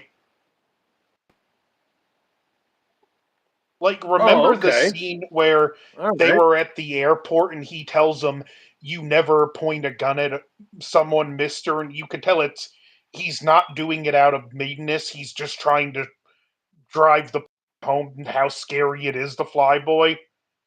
I never really thought about that. In the book, it feels more like he might actually shoot him. Asylum has a little survey going here. Leatherface Part 2 versus Michael Myers Part 2. Michael Myers. Yeah, Michael will hear that chainsaw coming from a mile away. Yep, I love Stretch and Chop Top, and the sheriff with the saws reminds me of Meth Head Loomis. That's because that's Dennis Hopper from Apocalypse Now, and I still believe he was still on the cocaine from Apocalypse Now, I think playing in he was. Texas Massacre Part Two. I think he was paid in cocaine for TCM too. Yes, they were like, "Oh, you were on Apocalypse Now?" And he's like, "Yeah. Would you like the same payment?" Yeah. Burn it all down. Oh, dude, that's such a great scene. Ken Faree carried TCM3. Without him, that film wouldn't be as good. I totally agree, Yeah. Sebastian. Alfredo did some heavy lifting too. Yeah, Alfredo and Ken Faree. Don't get me wrong, Kate Hodge as the final girl in it, she did good too. But if it wasn't for Alfredo or Ken Faree in that movie, or Benny, he played Benny, that movie wouldn't be half as good as it really is. Viggo Mortensen didn't do a half bad job. That's everybody forgets that. That is Viggo Mortensen in that movie. Who would have thought in less than 10 years he'd be cast as Aragorn? Right, and Lord of the Rings, right. Where on earth is Kenny the cat at? It's not Kenny. Her name is Diamond. It's amazing, like, how much horror movies have actually been a gateway to stardom over the years. Yeah, I totally agree. Joel, they are so bored and dumb they try to cancel fictional character. Yeah, no shit. Understandable. I need to see some coke to duel Leatherface with two saws, right?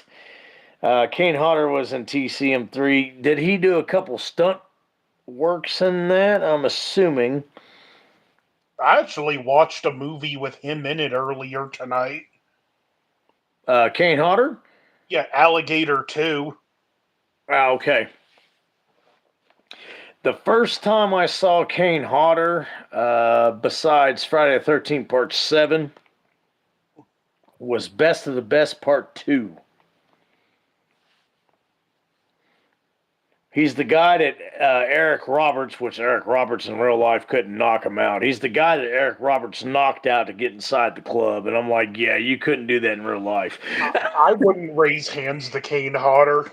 Never in a million fucking years. The MPA in the later 80s flexed and they ruined a lot of what would be great movies. Totally agree, Ezra. Thank goodness they canceled the She Hulk season 2. Oh, did they really, Polly? Oh, That's that's good news. that is. I will drink to that one. Baz, She Hulk is canceled. I'm still hung up on why they wanted to make season. Yeah, they canceled it. Why they wanted to make? I'll tell you why they wanted to make season 2 because these motherfuckers are trying to take over the goddamn social media fucking country. That's why. But Here's anyways, here's what got me with season 1.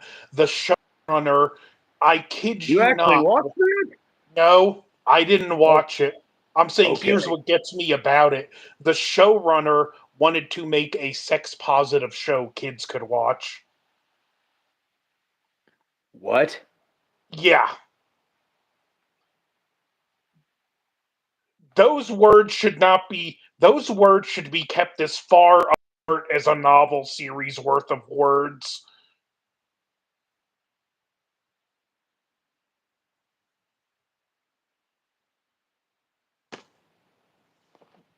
That doesn't make sense. Yeah, it's like they're not even trying to hide things anymore. No, then well, no, they're not. I think I shit my pants when I watched She-Hulk. Did I she don't shit? even subscribe I to love Disney shit Plus. She-Hulk. I never even had Disney Plus. Even if I pulled a professor with, I wouldn't have been able to watch it if I wanted to. We're still. I don't blame you. We're still dogging on the professor with the JLC book. I can't believe he fucking bought that. Uh, She's gonna twerk with Lizzo next. Jesus H. I never seen season one, never acknowledge it, even though Daredevil is in it. I don't care. Yes, same here.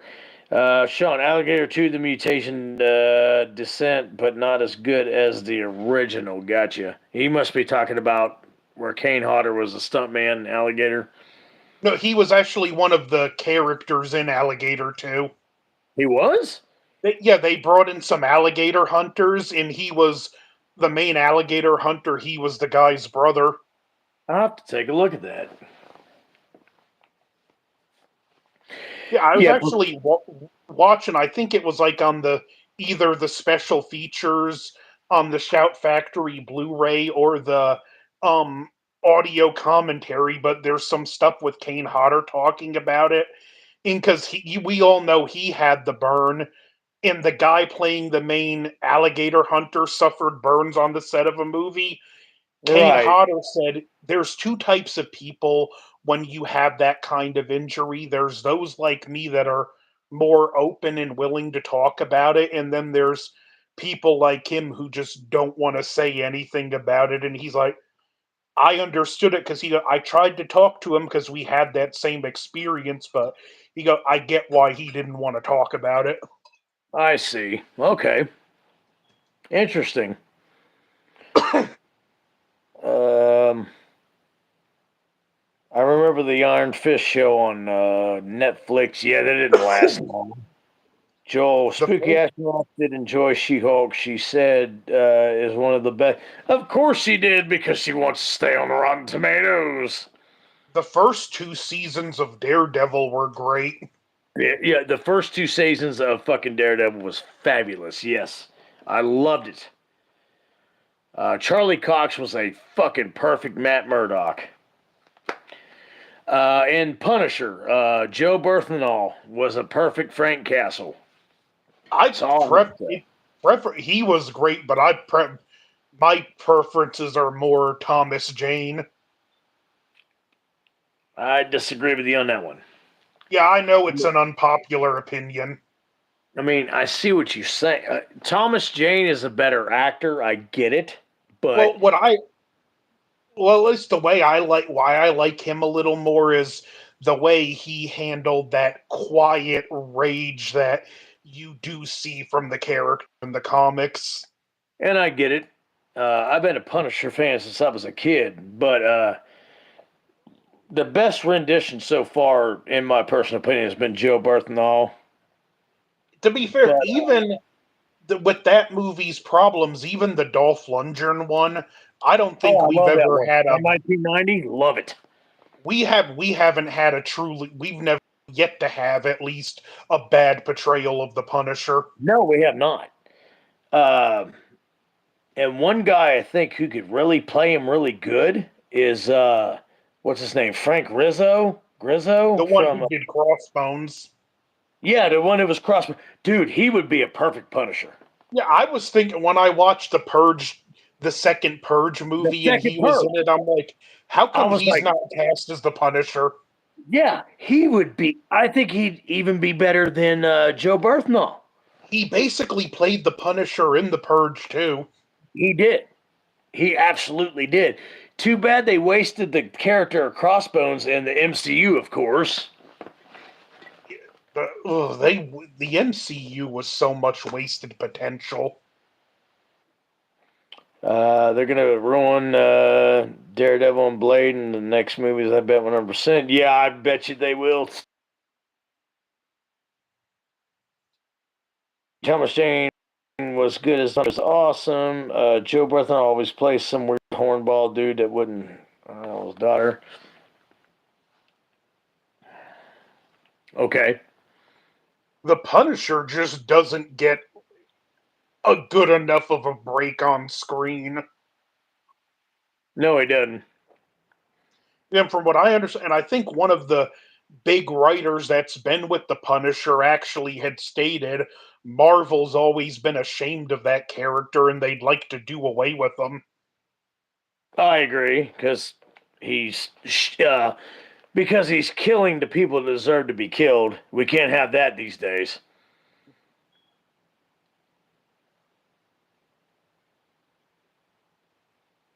Yeah, the Forever Purge I didn't even watch. I heard it was garbage. I stopped watching after the third one. Kenny, I hated him as Shane on Walking Dead as well, but I liked him as the Punisher. The walk. Now that's a tragic story. Fall of the Walking Dead. The Fall of the Walking Dead. It got ruined after about 5 seasons. Four seasons. 5 seasons. I can't No, honestly. I feel like they should have ended it with season 3. after the prison. Yeah. Yeah, I agree. I feel like Punisher and Daredevil should be in separate universe. Same with Ghost Rider. MCU would ruin them beyond recognition. Yeah, Baz. Well, the X-Men should always have been in their own universe. Yeah, they should have. What gets me is how come the public's anti-mutant yet they're happy with Spider-Man, the Fantastic Four, but we can have these superpower beings, but no, we're worried about the mutants. Where they messed up with X Men back in the day is they've made the first two movies PG-13. Yeah, Those movies those movies should have been rated R. Wolverine didn't exactly get a chance to cut loose. No, we didn't, But and that's where they fucked up. I get why they did it. They wanted it to be able to bring the family to see it.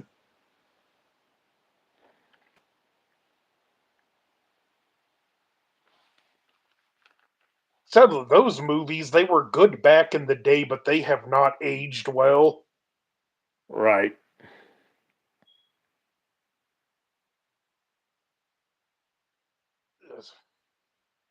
And I'm worried about, not that I'm gonna watch it, but I'm worried about how their MCU debut is gonna be handled. Yeah, I know. X-Men needs far along. Hugh Jackman will never be topped as Wolverine. Yeah, I agree with that. Even if I feel like if they're gonna keep the character around long term, they might need to cast some young blood. I want to see the Beyonder Galactus as a villain. The next, yeah, I wish. If, but see, Disney has overcome everything. I wish Beyonder and Galactus would come as a fucking villain because they were badass villains in the comic books, Polly. A I'm lot of a, these people, a lot of these people don't know who Beyonder or Galactus is. I wonder how they're gonna handle Doctor Doom. That too. And I feel like they're talking like some of the recast, and it's one of those weird things too, where I'm also kind of like, when you take the Holocaust origins away from Magneto, like you're taking part of what made that character so unique out of him. Right.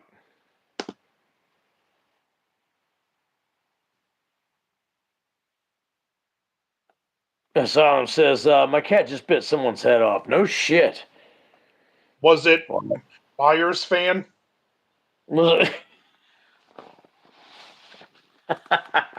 Take over for a second, Anthony.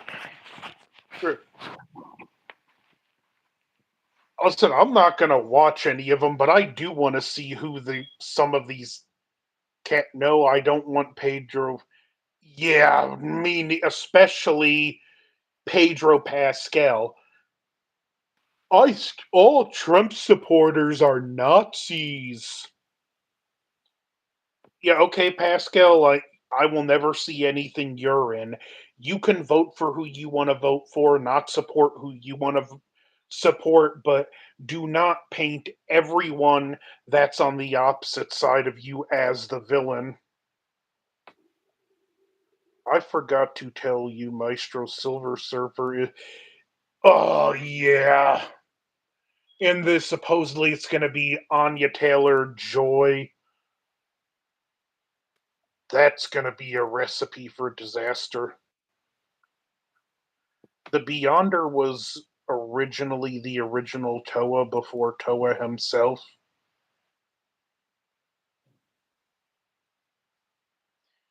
Yeah, like that. I heard about that Kang thing. Like that. That's like a storm that. Ugh, they need to just take it as an omen and shut the MCU down for a few years. I personally, and this is just me, they were never going to do it. After Endgame, they should have taken a 5 year hiatus, given everyone a chance to miss it, and then come back with the next big movie. Pedro Pascal doesn't look like Reed Richards to me. The guy they did before was fine. Yeah, I don't see him as Reed Richards. Now, I had heard someone say, and acting wise, I can kind of see it, even though I feel he's a little too old to play Doctor Doom. The guy who played Gus Fring in Breaking Bad, I've seen some fan castings of him as Doctor Doom, and he's got the acting chops, but he's just too old. What do you think about that one, Maestro? I actually like that one. Yeah, like, do think he's a little too old, but I think he would be a great Doom. Because just look at him with Gus Fring. All he had to do was just lower his voice an octave and be more deliberate with his speech, and like he could probably intimidate Myers. Probably another person to be good, but he's too old and aged would be Anthony Hopkins. That would have been interesting. Yes. But I think that's another like sadly missed opportunity that we'll never get to see Tony Stark and Doctor Doom on screen together. I know, right? Because like Yeah, Baz, I knew they turned Silver Surfer into a fucking female. That's, oh, good God. in Anya Taylor Joy, like I'm so she's just not that good of an actress. None of these young actresses are fucking good. In all her movies, she's got that same 1,000 yard stare. If not beyond her, please let it be pre-recton molecule. Man, I'm surprised you even know about that, Paul. That wasn't me. That was my neighbor. It Adam would be. Warlock. Adam Warlock is not a joke, but what they made Adam Warlock into is a joke. In the comics, the only reason they were actually able to stop Thanos with the Infinity Gauntlet was because of Adam Warlock's strategy. Exactly. But Adam we could Warlock was 5 steps ahead of Thanos the whole time. pretty much.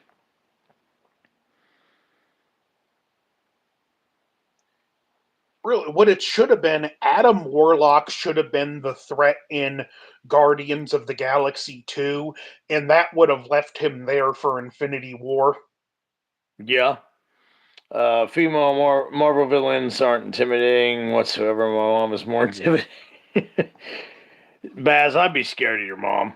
We don't even know. We don't even have Nova's corpse. No, especially when that Sandal.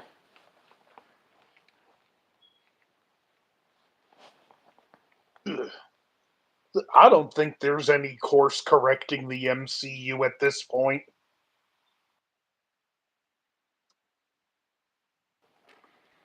It's ruined. So what they need to do is just go away for a few years and give people some time to miss it. I have not seen the Human Spider Channel Asylum. That was even like when Infinity War came out, and I heard people calling it, "Oh, it's this generation's Return of the Empire Strikes Back," and I'm like, to a degree, I can see that, but I'm like, really, is it when they're going to get the conclusion in less than a year?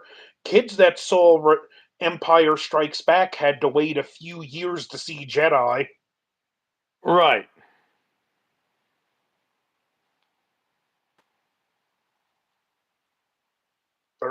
Yeah, the guy that played Glenn is playing Serenity. I mean, Sentry.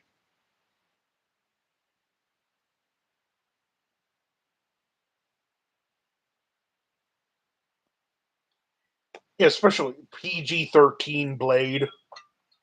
Yeah, no shit. Tom's Like, Iron Spider sucks. I know it was in the comic books, but a tech suit just cheapened Spider-Man. Pretty much. He was never like that.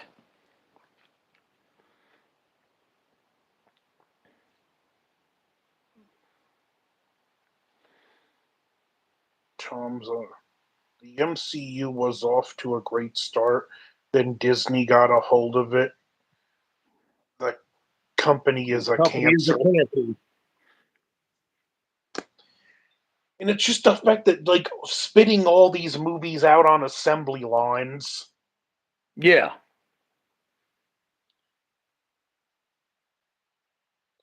Thor 5, Thor versus Hercules. And speaking of it, did you hear about how Taika Waititi revealed he never really cared about or liked Thor? I didn't hear that. He said even when he was a kid, he basically, to paraphrase it, he knew they were the trash comics no one cared about. Are you serious? Grant, I know he wasn't as big as some of the others, but Thor always had a very hardcore, diehard fan base. Yes, he did. Something I'm like, if you're not at least willing to learn about these characters, why are you directing the movies? So they can ruin them, like they're doing right now. Well, granted, I'll at least halfway respect. He said he saw it as a way to feed his kids, which I can understand that to a degree, but it's still like, at least take some effort and learn what the fans love about this character. If you're going to take the job, do it right or don't take it.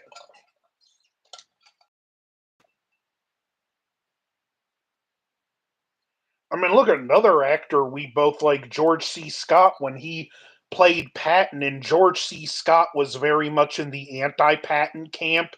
Yep. He wanted, it was important to him that that movie would portray Patton in a way that would appeal to people who were both anti and pro Patton. Yeah, I agree. So he was able to take his personal prejudices out and be like, no, we have to have a more nuanced portrayal here. Chad Man's got a point. They made Loki a bigger hero than Thor for saving the MCU. Yes. Yeah, and he apparently in Loki season 2, he sacrifices himself to become the world tree. Yeah. They turned Thor into a slapstick character. Pretty much. At least we didn't get Beta Ray Bill.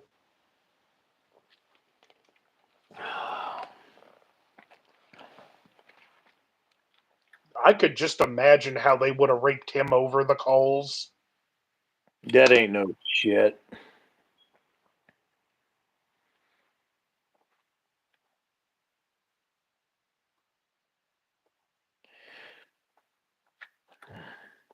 Tom was scared of Captain Marvel's haircut.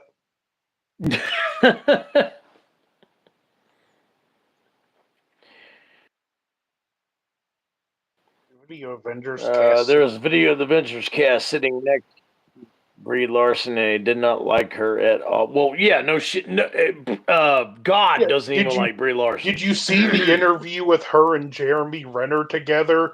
And you could just tell by, I did not. okay, it was for the Endgame presses, and you could just tell by Jeremy Renner's body language. He's like, "How did I draw the short straw and get stuck with this woman?" Yeah, because she's an evil anti-American bitch. Like, you could just tell he did not want to be there, but he was playing as nice as possible. Right. Asylum said, Maestro into the Megatron verse. That's right. The Maestro into the Megatron verse. There's only one universe for the Maestro Megatron. There's no alternate universe. I'm not gonna lie, this bubbly tastes real fucking good tonight. Is that a more like sour lemonade flavor? Yes. It's great.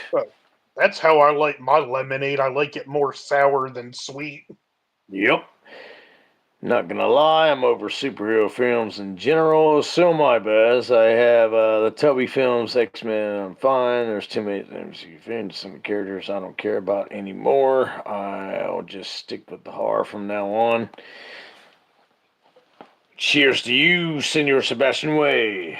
And now they're fixing to do what they did to the superhero genre to the kaiju genre.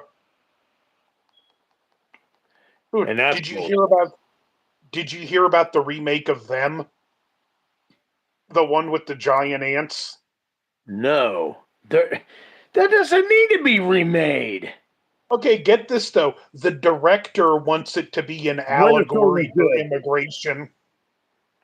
Go ahead. Yeah, because when I look at giant killer ants, I think immigration. Okay, repeat that one more time. The guy that's going to be directing the remake of Them, he wants to make it an allegory for immigration. Giant ants. Yeah.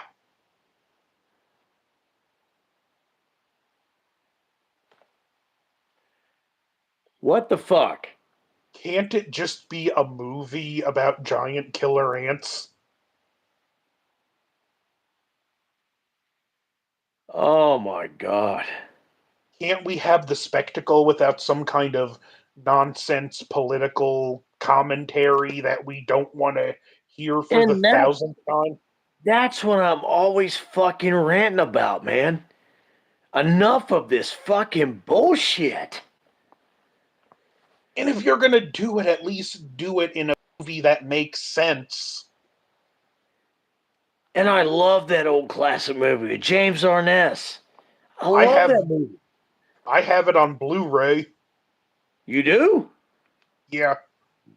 Oh, nice.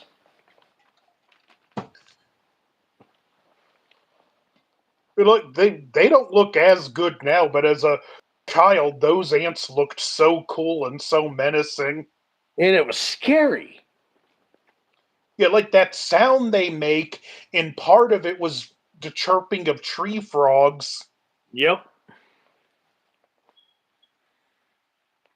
Yeah, Bass. Political ants. Yeah, watch them change their names into Antifas. In Jurassic World, how do we live with T Rexes and Velociraptors next door in our fort? Yeah, no shit. And like, I think what gets me with that one is not that, I mean, comparatively speaking, not a lot of dinosaurs broke out at the end of Fallen Kingdom. So how come we now have thousands of dinosaurs all over the world? Right. According to Asylum, there's different versions of Maestro Happy version, Evil version, Lion version, Cat version, Evil version, and Sad version, Robot version, and Cartoon version. I didn't know that there's that many goddamn versions. How many versions of Bloodless are there? That's a good question. Oh, I do not want to see the multiverse of Bloodless. We can throw Polly in the middle of that. Yes, we could. He'll be like a kid on Christmas. Nice.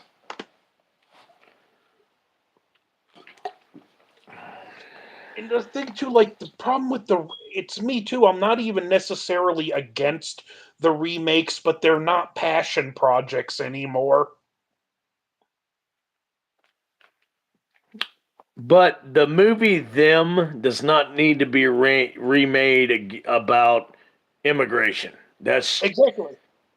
I'd say if that's the stupidest fucking shit I've ever heard in my fucking life. if we got like a remake of a classic movie and the director's like, this is my all-time favorite movie, this movie made me want to be a director in the first place, and I want to tell the tale with just enough of a different spin that you don't feel like you're watching the same movie again, okay, I'm going to give you a chance, show me what you got. Right. But when it's I don't even care about this movie, it's just a job. Pretty much. Or Bruno Schumann has just joined the live stream. Hello, buddy. Bruno. What's next? Immigration game? You never know. Ugh. I wonder what, like, if they're going as far back as remaking them, I wonder what's going to be next. Bruno, we like movies too, and that's what we're talking about. So, what movie would you like to talk about? As far as, like, the kaiju genre, I wouldn't mind seeing Legendary do a new Beast from 20,000 Fathoms so we can get Godzilla and the Beast from 20,000 Fathoms together.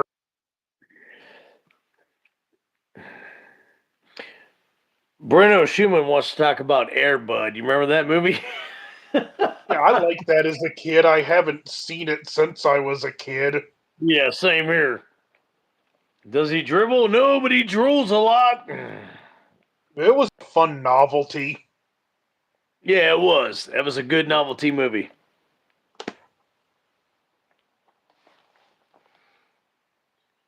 Okay, we brought him up earlier. Which Godfather is your favorite? Mine? Yeah,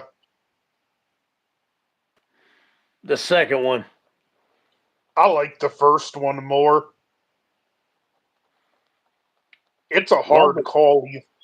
love the first one. Don't get me wrong. Love the first one. But the Have second you one? ever Mm, have you ever seen the newer director's cut of the third one? I have not. Okay, it might, or if you don't like the third one, it might or might not change your opinion. But on the positive side, it's either a smoother flowing version of that movie or just a better version. It's actually shorter. I didn't have a problem really with the third one either. This is I know it's not as good, but I really didn't have a problem with that one either. it's not as good as the first two, but it's still better than 98% of the stuff that comes out today. Right. Baz says I need to see Godfather 2. Yes. Bruno, the best mafia film of all time is Casino. That is a great mafia film. Yes. If you can find it, give this cut a shot. I actually prefer it to the theatrical. Okay. It's the Coda cut Death of Michael Corleone. Gotcha. I think my favorite Mafia one might be Goodfellas.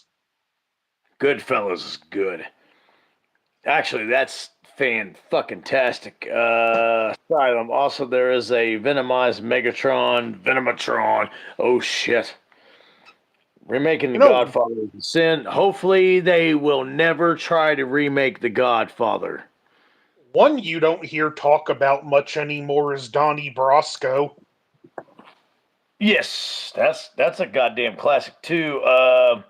Joel's going to bed, man. You have a good night, sir. Thanks for joining the live stream. And what was great on that one was you saw Al Pacino play a different kind of mafia character.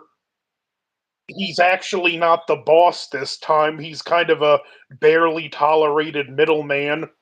He's on the low end.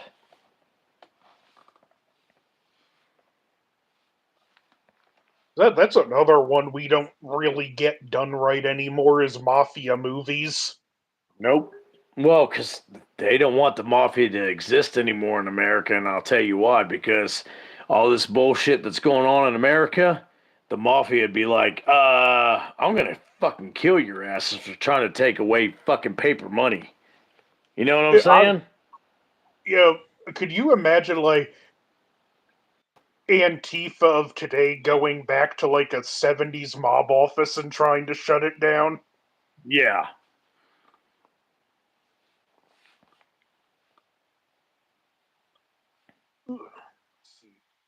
I love.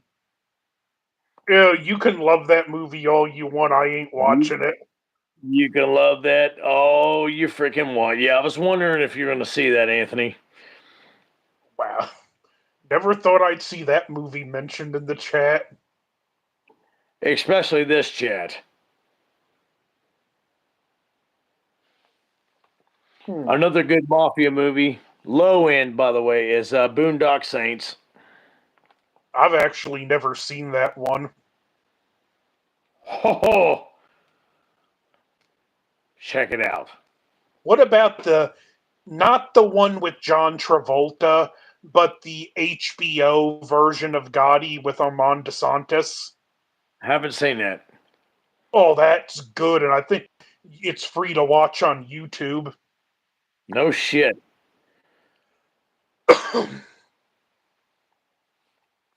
Giga Chatman threw up Heat. Heat is a great movie, yes. Mafia boss, hey Yeah, boss, we're out of pizza and spaghetti. Yup. I like Sean Patrick Flannery. He's also in Powder. Yes, he was. Nobody would be protesting and riding in the Italian streets if they castrate you. Yeah, that's the thing about the it's. mafia.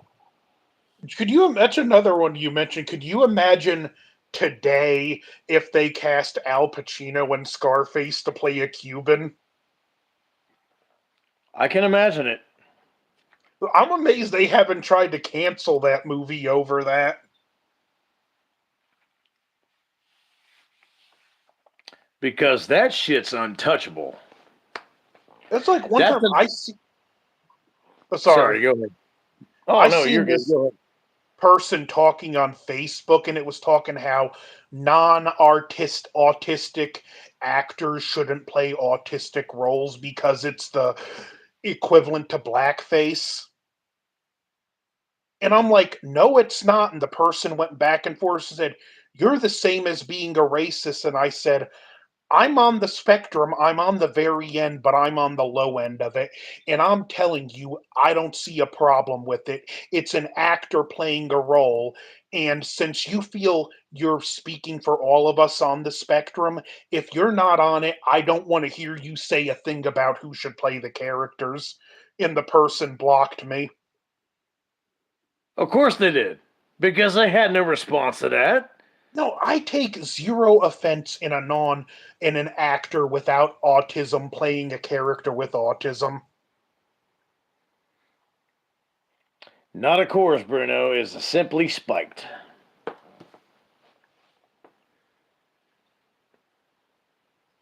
It's like if you go by all these arbitrary rules, sooner or later, no one's going to be able to play anything.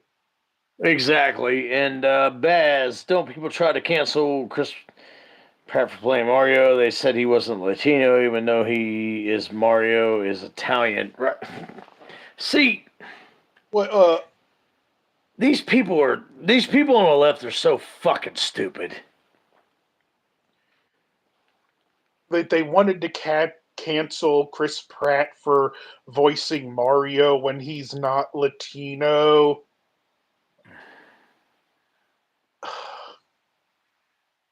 Do they know the difference between Hispanic and Italian? Apparently not. But they're looking for anything to fucking get their vaginas on fire about. Like, people just want to be offended for the sake of being offended.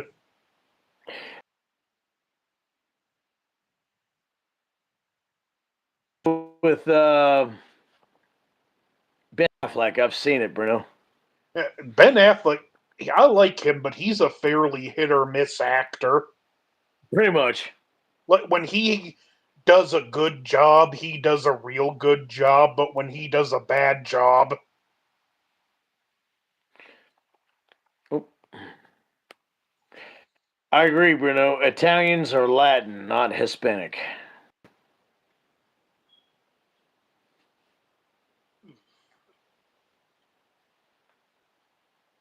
If Mario's a video game slash cartoon character, what should it matter in the first place? Right.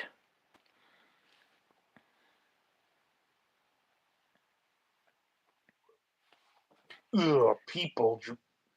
Oh, Ha- these people that stand around to want to cancel everybody and cancel everything that we love. I fucking can't stand them, man. Fucking morons. we can't do. We can't have this. We can't have that. I'm like, if you're this offended by everything, just get disability and become a shut-in. Yeah. Or just take a gun to your head and shoot yourself. Ugh. And what's worse is they're offended for the people they feel should be offended. Right. If I'm not mistaken, Amber Heard is still in the new. Are you serious? I think she's not in it long, but they couldn't scrap her footage. Okay. Because she basically shot herself in the foot. I'm not even saying out of even making fun of her, but she does need some serious mental help. Yes, she does. Because, and I'll tell you why. Johnny Depp needs serious fucking mental health as well.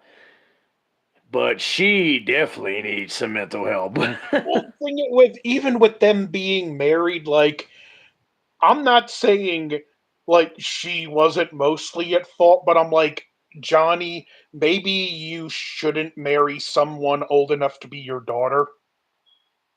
Pretty much. Like Bro, I'm dang, that was I'm harsh. That came from the soul. like if I was to go look for a relationship, I'm certainly not going to go around looking for girls I could have conceivably been their father. Right.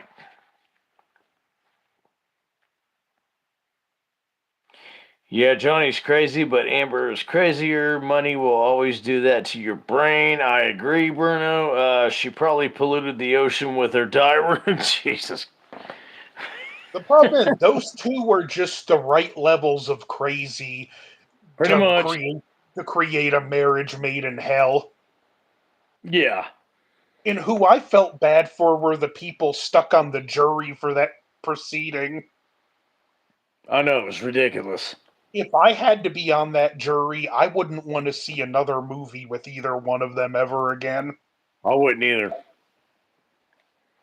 It's like I'm gonna have to take weeks off of my job and possibly be sequestered just because you two can't handle your personal stuff. They probably cut out a ton of her scenes with her. I didn't see her in it. Yeah, I didn't see her in any of the trailer.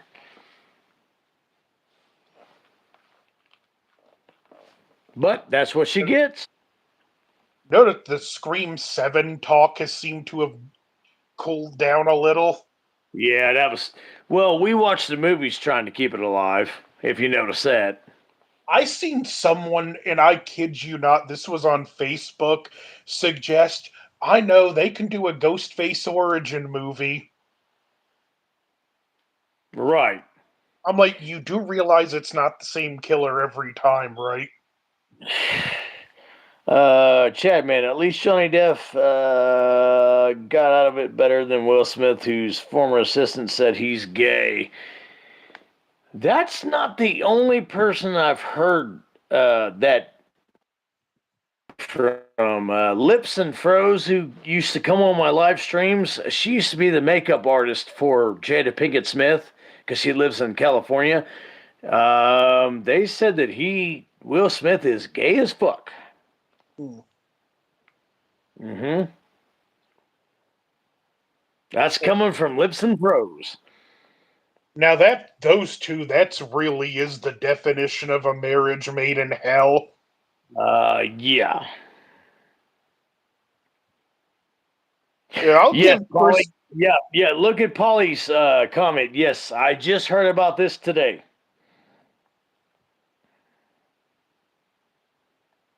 Wait, did you hear about a? I have to go back and read that. Did you hear about a kid at the Chiefs game? He painted his face black and red, and he had his Indian hat on, and got so much. Ugh. Yeah, you see where that's going already. Wow. Yep.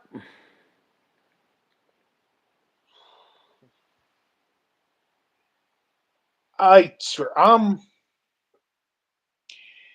not even a Gen Xer. I'm technically a millennial, but when I hear about stuff like this, I can't help but feel like a Gen Xer looking at these idiots getting offended by everything.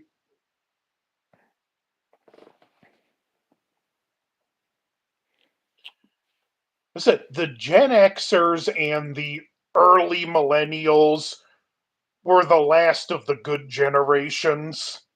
Pretty much.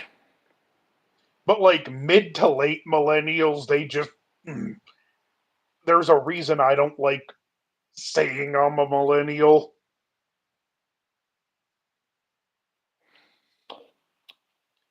It's like, how are you going to be offended for someone who doesn't find something offensive in the first place? Because he's young enough to not know better. Like all this, that's cultural appropriation. That's cultural appropriation. No, if anything, that shows how that says a tribute to said culture that people would emulate aspects of it. Right.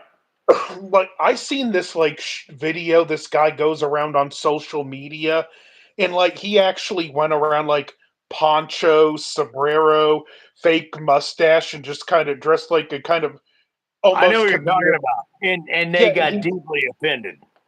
yeah. And then when he went to the Mexican side of town, They they were were like, they "No, were like, you you look look good. great." Yeah. I'm like, that says it all right there. Yeah. Yeah. These stupid idiot progressive communist motherfuckers are morons. Like, why are you going to be offended when the actual Mexicans are cool with it? Bass says, we watch the movies making 20 minutes videos over 3-second news, right? Uh, Lips has not been on since the night that she found out that I proposed to Outward Queen. Oh, yeah, news about Taylor Swift everywhere. Yeah, fuck that. I hate that cunt.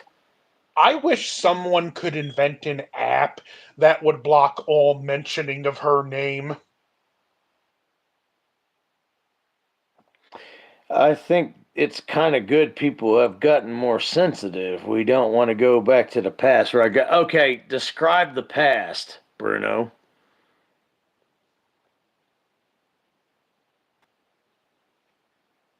Think of back in the past, we didn't get offended unless it was worth getting offended about. Right. So I want to know what the past is for him.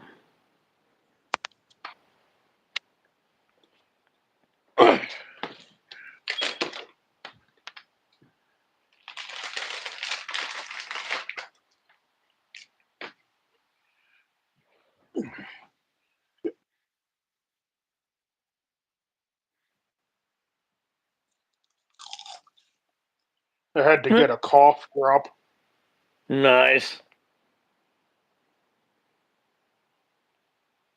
Anything before the 80s.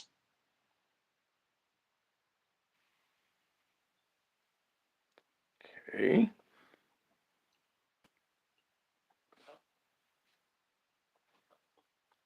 I think it's. What is it about anything before the 80s that, like, you think is good that. I don't call it sensitive. I call it pussy, but this is my channel.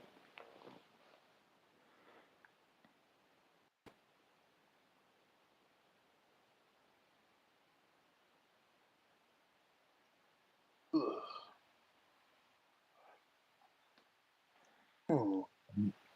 Okay, more accepting to what?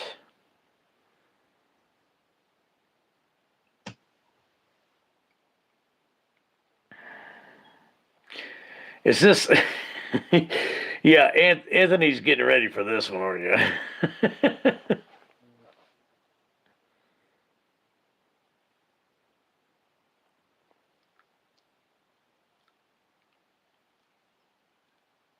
Now I could see if he said gone back to when they weren't as sensitive before stuff like Jim Crow was done away with. Right.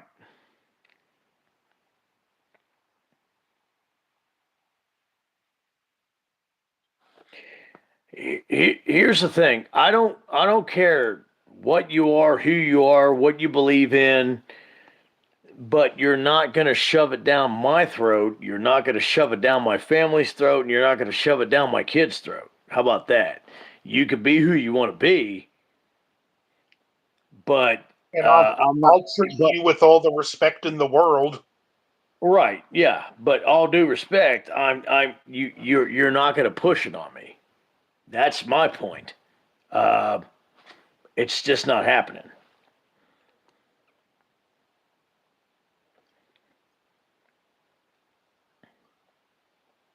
The thing about that acceptance is it has to go both ways. If you want the acceptance, then you Right. also have to accept that there's people that are not going to like it. And as long as they're willing to treat me with the base level of respect, that's all I ask. Okay, and Bruno just said live and live, right? Yeah, that's fine. Yeah, do what you want to do. I'm going to mind my own business as long as you mind your own business.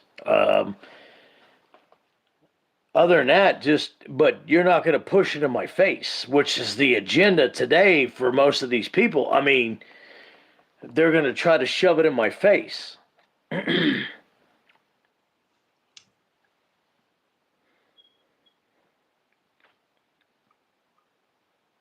Danielle,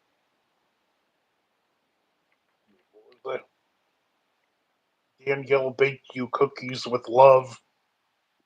You damn right she did. Danielle Harris. She's one I wouldn't mind meeting. I sent her an email to come on a live stream about 2 weeks ago. I haven't got a response. I think I think I might be just a little more willing to meet Ellie Cornell. Probably nicer. Like if I was at a convention and I could only choose one, I would probably get on Ellie Cornell's line. Yeah, yeah, because Danielle seems a little bipolar to me. Yeah, me and Giga Chad, we got a friend that does conventions, and like I forget how he explained it, but he said although she is a nice person, he said like the first time he met her, like I forget how he explained it, but he said that there was also a lot of like that wasn't a well organized show. Right. Bruno said she was the little girl from Halloween 4 or 5. Well, yes, she was. Yep.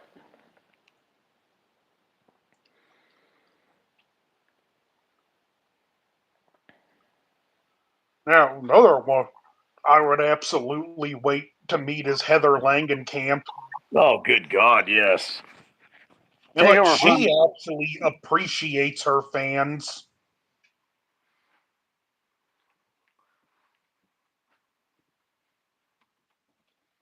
That freeze, you will definitely get her on before Myers fan.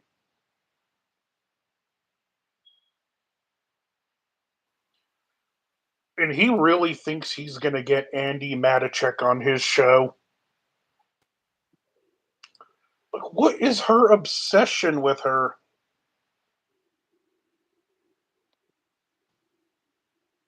You should get that you should get that guy Dave McRae has very nice, insightful, and knowledgeable. We ain't exactly members of the Dave McRae fan club here.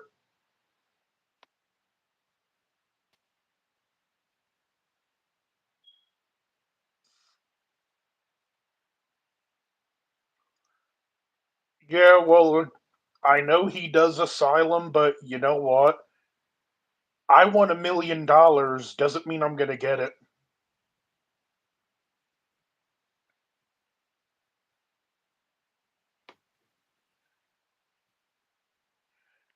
It's me, Billy.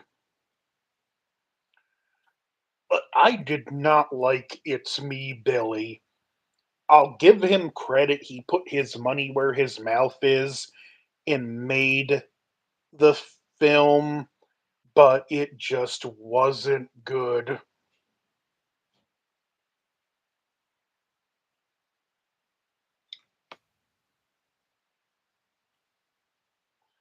Asylum shall outrun him. It's it's me job. The man with the most unhealthy obsession with defending Halloween ends. Dave McCrook.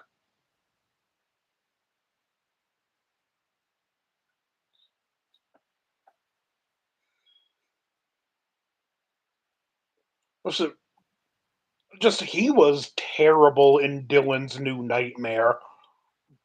Solid Freddy Krueger impersonation. He just wasn't Freddy. He especially wasn't the New Nightmare iteration of the character. A Asylum, that's not too. Like I said, Bruno, we're not exactly members of the Dave McRae fan club here.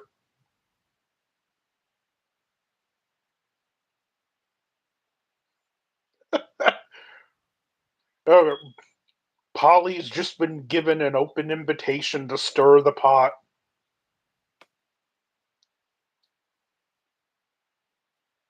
Dicker Shadow always does good movie. Yeah, I like some of the stuff he does.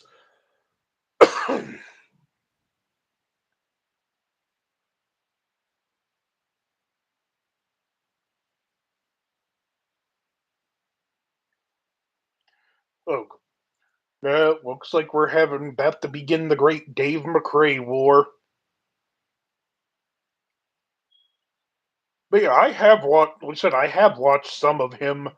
Bruno, I don't mind him, but he's not one of my favorites. Um, that name.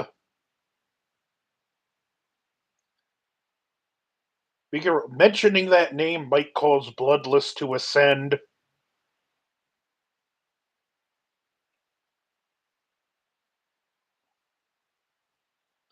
Oh, Maestro is a Sebastian.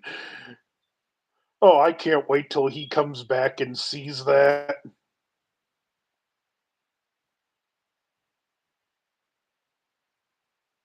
We're talking Corey Cunningham from Halloween Ends, Bruno.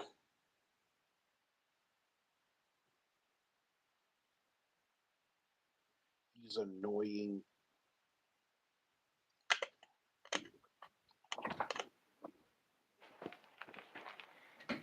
Hey, Buster, Yes.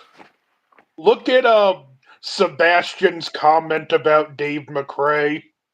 Okay.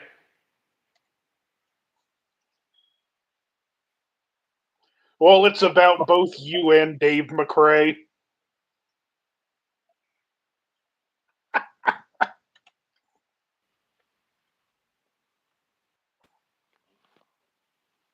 Baz, I thought we were friends.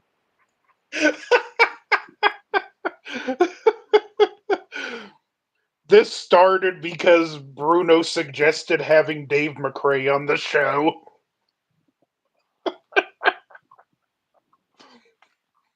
Probably not. Probably not. I think you'd dye your hair blue before you invite Dave McRae. I would.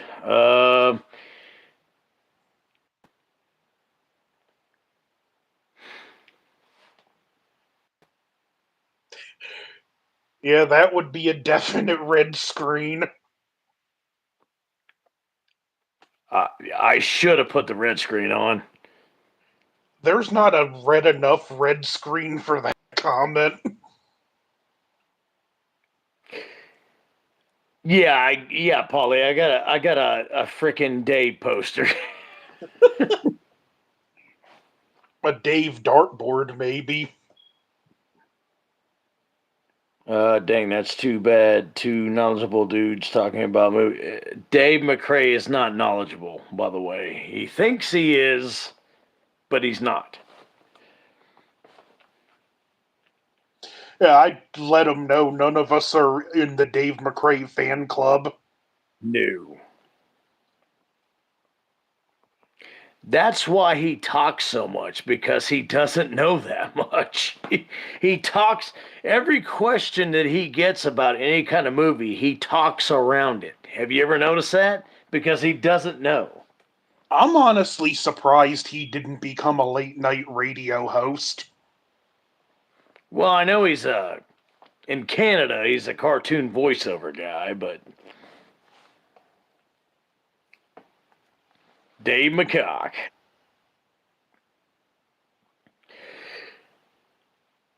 Okay, he's got some good insights on the Halloween lore as well. Okay. In what matter? Like, does he know about the actors? Does he know about Michael Myers? Does he know about the different storylines?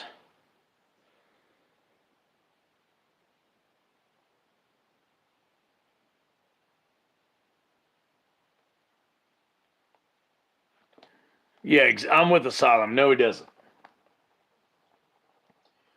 I was like, he occasionally will make a good point, but even a broken clock.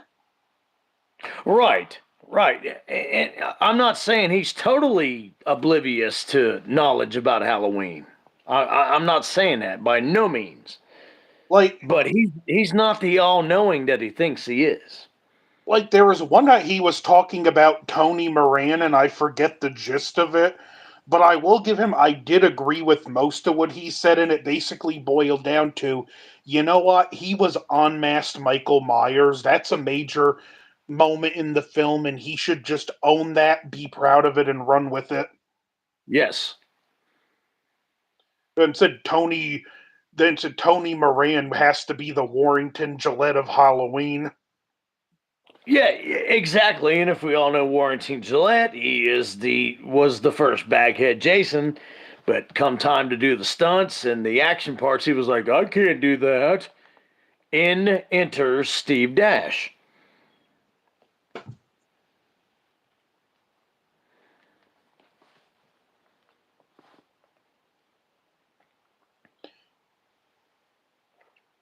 Agreed, Baz. And I will say, I did, even though he dragged it out a little too much. I'm not gonna lie, I did enjoy the concept sequel he did for Halloween 2018. Okay, one thing I will say that okay, Bruno just said he respects his fans. I'm not really sure about that because I don't watch them enough. But one thing I will give Dave McCrae for, and this is the one, okay? When Halloween 2018 first come out, it was first shown in Canada. You remember that, Anthony? Yeah. Okay. He went and seen it. People were begging him on his comments and on his channel, please tell us, because it hadn't opened up in the US yet. They were like, please tell us how it was. Did you like it? How do you feel about it? Would you ever watch it again? Blah blah blah blah blah blah. And he refused. He was like, no, I'm not going to tell you about it. I'm not going to tell you if I like it. I'm not going to tell you if it's good. I'm not going to tell you if it's bad.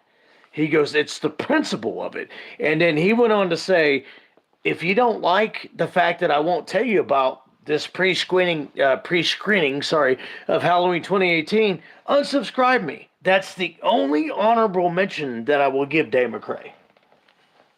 He did do that back in 2018. Or if it was Drum Dums, he would have just tiptoed around the issue more. Yeah, he would have.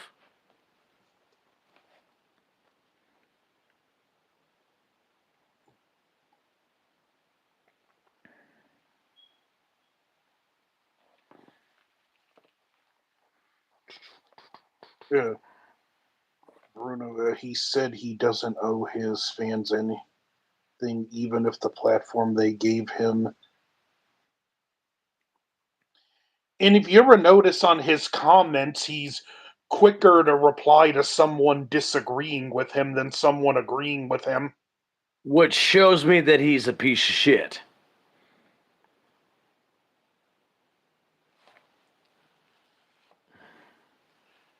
I said, he's the broken clock. He will be right twice a day. Yep, exactly. And that's why I can't stand him. He thinks he's never wrong.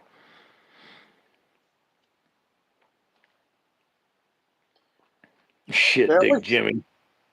I'll say he's more tolerable than someone like Cody, who's just seems like he wants to be overly negative about everything. Yes, he does.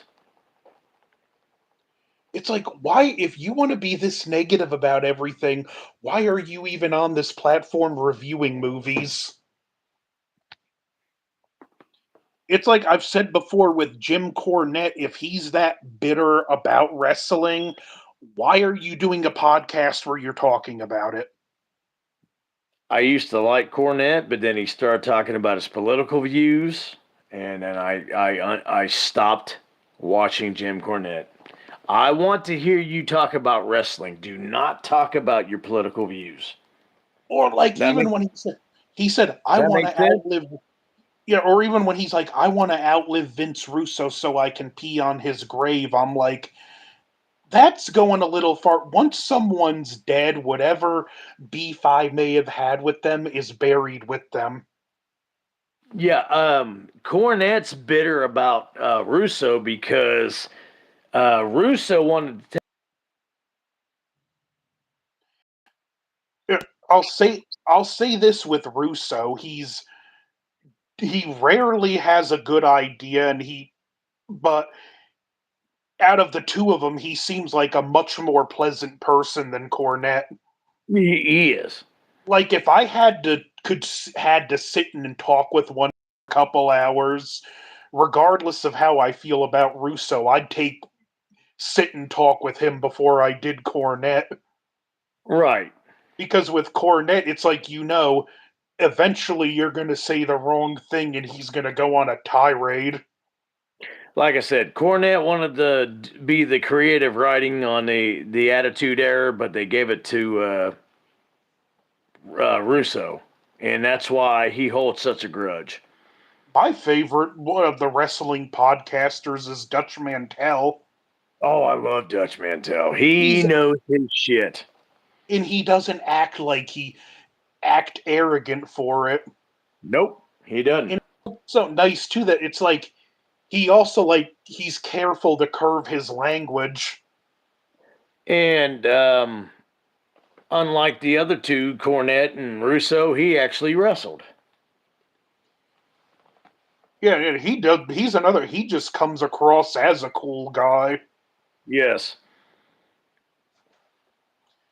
It's funny too with that, like you see, like some of these wrestlers that have played the best heels are really some of the nicest guys out of the ring.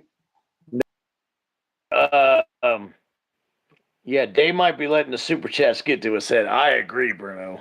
Totally agree. Cody Eats is insecure. He gets triggered so easily over disagreements. Totally fucking agree. I tell you what, it's been almost 3 hours, man. Let's get off this live stream. What do you think, Anthony? Yeah, I hear the pillow calling my name. Yeah, I'm gonna get me something to eat and then I'm gonna pass out. It's 3:09. Holy shitballs! Yeah, it's been over 3 hours. Yeah, you go poop, Bruno. Yeah, You actually added some nice conversation points there, Bruno, and you did it in a good enough way. Polly's gonna go fuck Zach Cherry, okay? And Baz, it's good to see you. Don't forget, everyone, don't forget to check under your refrigerator for Polly if you want dinner tomorrow. Yeah, no shit. Maestro, glad I could make it though. I thought I was about to miss the cheat. Nah, hell no, man. I got you. We got you, Baz. Baz and Giga Chad, man, Polly, Hold on Bruno. Shit, Say hi, Polly. Gracie. Oh, hey, Gracie. What's up, buddy? My chihuahua. I love that dog. I love animals. She's spoiled rotten. Well, as she should be. Her sister's 10 times worse. Really? Yeah, that dog thinks she's the queen of the universe. Maybe when you go on with Asylum, I could join too, but I don't know how to work this. Well, Baz, I tell you what, we're doing Nightmare on Elm Street Part 2 tomorrow. Baz, as long as I got your Instagram page, I will send you the link. You can do Nightmare on Elm Street Part 2 with me. It'll be cool to see you on Baz. I know, exactly. Bruno Schumann says it's 12:09. I wish it was only 12:09 here. I'm not even in your state, Polly. How can I?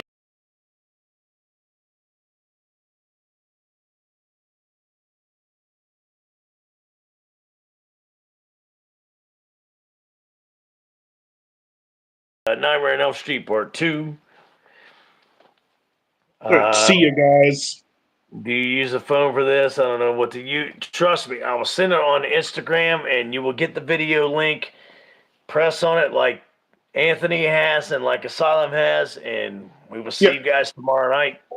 All you do is press the button and you're right there. Pretty much. All right, guys. Sweet dreams. Have a good night and happy nightmares. All right. Take it easy, everyone.